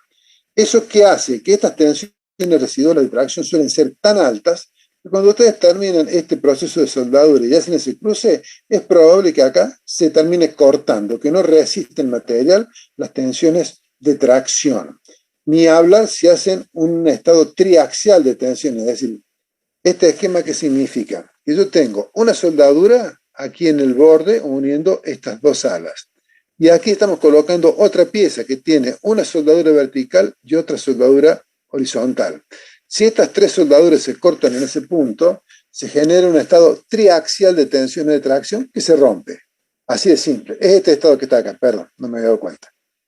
Tengo un estado triaxial de tensiones que esto se va a romper. Y esto es altamente probable de que se rompa por un proceso de soldado. Entonces nosotros tenemos que contemplar y tomar las precauciones necesarias de acuerdo al elemento que estemos soldando para que esto no se produzca, y esto hay que evitarlo. ¿Cómo se evita? Haciendo este corte. Entonces sueldo hasta un punto, sueldo hasta otro punto, pero no hago que se crucen los tres corones de soldado. ¿sí? Cuando les hablaba de formar una sección doble T, acá tienen la sección doble T armada, ¿sí? Una chapa de alma, dos chapas de alas vinculadas con la soldadura de filete a todo lo largo de la sección, o de la barra, mejor dicho. Esto también lleva todo un proceso de soldadura, porque si yo soldara únicamente el ala inferior de punta a punta, el perfil tomaría una curva que ustedes dirían no es posible que se deforme tanto. Entonces lleva todo un proceso de soldadura que hace falta tener el equipo que mantenga en posición mientras se va soldando y se va soldando simultáneamente de las dos caras, superior e inferior. Hay distintos métodos para que no se produzcan estas tremendas deformaciones. ¿Está bien? Bueno, hay una serie de cuestiones que hay que tener en cuenta en todo esto, que merecería un estudio mucho más completo de lo poco que nosotros aquí le estamos dando. Si empezamos a analizar las soldaduras a tope, la forma de esa soldadura a tope va a depender del espesor de las piezas que estemos uniendo. No es recomendable, aquí está, pero no es recomendable enfrentar y soldar directamente porque yo necesito darle un cierto espacio para que tenga una cierta penetración. Cuando los espesores son pequeños, 6,3, digamos menores de un cuarto de pulgada, 6,6 milímetros prácticamente, bueno, prácticamente se podría decir que con el electrodo se va a fundir todo este metal base y con el material de aporte va a quedar soldado. Pero lo recomendable es que siempre se haga una preparación de la superficie. Por ejemplo, se prepara esta B, se deja acá una pequeña zona que entre en contacto, entonces se arma un recipiente para que vaya alojando los cordones de soldadura. Cuando estos espesores empiezan a ser importantes, la B se hace de los dos lados, se deja el contacto, se suelda de un lado y después se suelda del otro lado, con la posible ocurrencia de los problemas que tenemos de tensiones residuales y de grandes deformaciones que aparezcan en la sección. Bueno, esto mismo se lo puede hacer en U en lugar de en B, se lo puede hacer en B de un solo lado y del otro mantenerlo recto, se lo puede hacer en K, es decir, sería esto, haciéndolo de ambos lados, en U, o sea, son distintas formas de dar un recipiente para que el soldador tenga un desarrollo más sencillo del proceso de soldadura, ¿sí? Incluso fíjense que hay ocasiones en las cuales se coloca una chapa de respaldo para a partir de ahí tener el recipiente completo y realizar la soldadura a tope como corresponde. Las soldaduras de filetes, ¿qué son? Muy simple. Las soldaduras de filetes son aquellas que nosotros hacemos cuando vinculamos dos piezas mediante el agregado de soldadura entre los bordes de esa pieza.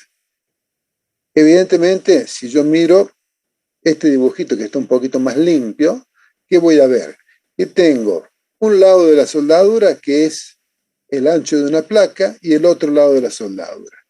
Como la capacidad me la va a dar la menor sección de soldadura, que es el alto, y va a estar definido la soldadura por este triángulo por lo general, ¿sí? En teoría la soldadura es este triángulo, la menor sección que se va a cortar, como estamos trabajando por tensiones de corte, es esta, es donde está la altura, la que sale del vértice y es la normal a esta cara. Por larga que yo haga esta soldadura, no voy a incrementar prácticamente nada la capacidad portante de la soldadura, por eso es que decimos que la soldadura tiene el cateto más corto como lado teórico y nos va a definir el ancho o garganta de la soldadura con la cual nosotros vamos a trabajar. Entonces, dicho esto, nosotros tenemos los catetos de la soldadura, el plano de la garganta o filete, o ancho teórico de soldadura para el cálculo. Esta es la cara teórica visible, que esta cara puede ser convexa si nosotros la hacemos de esta manera, es decir, definimos un cateto, una garganta de soldadura que se corresponde con un cateto que es menor que el espesor del perfil y lo soldamos completo hasta arriba, entonces me quedo con una soldadura que tiene una cara, digamos, esta curvatura cóncava, que va hacia adentro, pero siempre hemos cubierto la cara teórica del triángulo de la soldadura de filete, o bien una superficie convexa que hemos cubierto aún más que en el caso anterior, la cara teórica de la garganta o soldadura de filete. Pero lo que nosotros tenemos que tener en claro, lo que es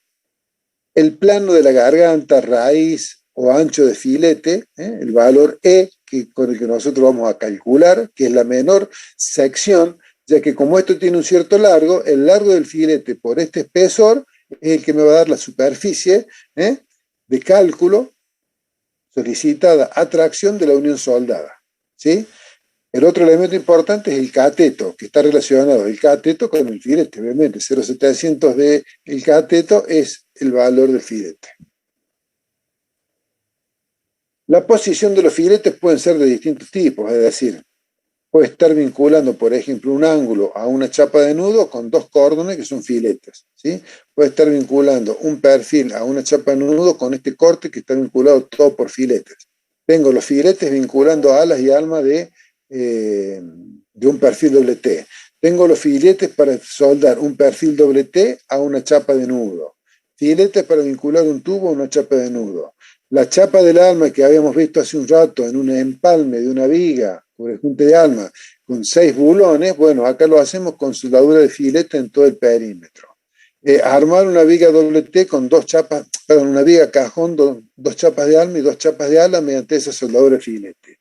Colocar refuerzo en un perfil laminado mediante platabandas vinculadas con filetes. Es decir, hay muchísimas aplicaciones para las soldaduras de filete, ¿sí? Lo importante es que nosotros sepamos que en el filete, cuando aplicamos una fuerza de tracción a esta chapa y una fuerza de tracción a esta otra chapa, es decir, al igual que con los pasadores, tiro y tiro, el flujo de una chapa, de tensiones de una chapa a la otra, va a ser a través de esta soldadura, pero lo que se va a cortar, la rotura se va a producir en la menor sección y se va a producir por tensiones de corte. Entonces, ¿qué es lo que nosotros debemos hacer? Debemos dimensionar la sección de soldadura que trabaja el corte, que es el ancho, garganta o filete de la soldadura multiplicado por el largo de la soldadura media el área. Ese área, por la tensión que soporta el corte, la soldadura bien soldada, me da la capacidad que tiene ese filete. ¿Está bien? Eso es conceptualmente cómo se dimensiona una soldadura de filete. La soldadura de filete puede ser curva, puede ser recta, puede tener distintas posiciones y puede tener los mismos problemas que la soldadura tope que vimos hace un rato. La gran diferencia es que aquí no estoy tan afectado por el problema de la fragilidad. Como está trabajando por tensiones de corte y no por tensiones normales, entonces el problema de la fragilidad deja de ser tan grave. Entonces, bueno, van a encontrar aquí ustedes una serie de especificaciones que hace a determinar el área de la soldadura. El área de la soldadura está definida, decía, por la garganta del filete y por la longitud del filete. Esta longitud del filete vamos a distinguir entre la longitud efectiva del filete y la longitud física del filete. ¿Por qué? Porque hay una parte del filete que es cuando uno apoya el electrodo y comienza la soldadura y levanta el electrodo, en esos dos extremos el comportamiento no es el mismo que tiene en la parte intermedia. Por eso es que se habla de una longitud efectiva realmente que tiene el filete. Eso era con la norma anterior. La longitud con la que nosotros vamos a trabajar es la longitud de cálculo y ahora la norma ya contempla en el cálculo de esa longitud estos puntos extremos que tienen esa pequeña disminución en el comportamiento con respecto a la zona del tramo del filete. En el filete nosotros vamos a definir que el cateto, ¿sí? El cateto mínimo del filete será lo que necesitamos hacer un cálculo o los valores indicados en tablas de acuerdo al espesor de las chapas. ¿Por qué? Porque de acuerdo a las chapas que nosotros estemos utilizando, ¿sí? Vamos a tener que contemplar. En esta imagen lo vamos a ver bien. Si yo tengo una chapa acá que tiene 12 milímetros y acá tengo una chapa de 6 milímetros, una primera cuestión es que este cateto del filete no puede ser más grande que el espesor de esta chapa. ¿Por qué? Porque la voy a quemar esta chapa. La chapa sí me dé lugar para un cateto determinado. Este cateto no puede ser más grande que esta chapa. ¿sí? Pero a su vez también, de acuerdo a este espesor, este cateto va a tener que tener un valor mínimo. ¿Sí? O sea, la norma nos va a fijar un valor mínimo y un valor máximo. Aquí vemos claramente que el cateto del filete no puede ser más grande que el espesor de esta chapa que estoy soldando, pero tampoco debe ser mayor que el espesor de esta chapa que también la estoy soldando, por más que está en la otra dirección. Pero también debe tener un valor mínimo. Entonces, a partir de allí la norma les establece cuáles son los valores mínimos y los valores máximos de los espesores de soldadura en función de los catetos. ¿Correcto?